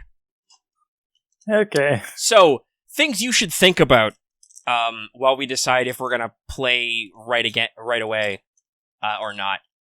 And, stuff you maybe want to note down is what the fuck you're gonna tell everybody about what happened, who you're gonna tell what, and other stuff like that. And there's a couple of scenes I have in mind, but we're running a little long anyway, so I don't know. I'll figure out where we want to start if we start back up, and I'll take my notes. Yeah. Alright, so there's that. I might rearrange some stuff in, like, campaign stuff, but I'll figure that out then. So I'm going to put a strike through on Clara. You now only have 2 bombers. And you're probably not getting that one back. Well, I don't know. I think weren't these bombers on loan anyway? Yeah, they were loaned to you for the strategic plan, so I'm pretty sure High Command is going to be like, well, it's still the same strategic plan, so you've still got your bombers.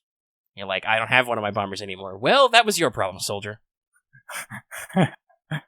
Excuse me, do you not... Well, actually, no, they do not see a fucking magic laser. No, that's what I mean. Like, you should think, and you might want to write down, like, what your version of events is. What your soldiers have no idea what's happened. As far as they can tell, like, either there was some weird secondary effect from their bombs, or just somebody, maybe a mage on the Britannian team went crazy trying to hit them and just completely missed, or what? Like, all they know is the fog lifted, there were some crazy large explosions, and you told them, break off, abort mission. Which you still had pretty good effect on target. If you want to claim credit for those 2 sunk destroyers, you can say you scratched 3 naval vessels. You blew up most of their supplies. You did sufficient strategic damage to the fortress, and the runway was taken out. Hey, we sunk the fucking carrier. Yeah, you sunk a carrier. 2 other smaller escort ships were sunk. I don't know, like I said, if you want to claim credit for that, but that happened. I'll just put it in the damn report. I won't necessarily... Losses. Me, 1 bomber, some ammo, 1 mobility unit, a couple of guys wounded in action. The other guys, some ships, some buildings. I'm not going to say who did what, but they're gone now. You blew up their radio tower, which is probably going to be a real pain in the ass to replace. And also, there may be a rampaging horde of elementals wandering around now. That's their problem. They've got mages. They'll fix it. You're sure about that. It's fine. Everything's fine. Do I need to make... honestly, it's the demon part of the attacks that makes this real complicated. Like, honestly, I think I'm just gonna report it as... You know how chain of command, can pass the buck down? Well, I'm gonna pass the buck up. That's fair. You're gonna report it as happened to your superior officer and be like, well, Major, I'm very sorry, but this is your problem now. A demon lady tried to slap me, okay? She tried to bad touch me. I don't know what you want. A demon lady tried to shoot a freaking laser through my body. Yeah, unfortunately, you don't have a shield, so you can't perfect parry. Yeah. I can't perfect parry. Oh man, so Okay, what so I took my 3 notes. Actually, I should put that in a different section. But I took my notes about where I want to start this off. So yeah, like I said, you guys can think about that. I'm going to wrap up the recording for the recording's sake. XP? Yeah, I'll cover that in a second. Well, actually, no, I'll say it on here. Let's go with the full 5 hundo. Yay! And you didn't beat her, but you fought a demon lady to a standstill, and that's pretty good. So big XP. I mean, You did one of your 2 big missions too, and you managed to accomplish it. So yeah, we'll go the full 5 hundo. All right. So I'll say this. If you're watching this on YouTube, give it a like. Don't forget to comment and also subscribe for future content. And that was season 1 of possible many more seasons of Mages of War: The Alkebulan campaign. All right. Good night, everybody.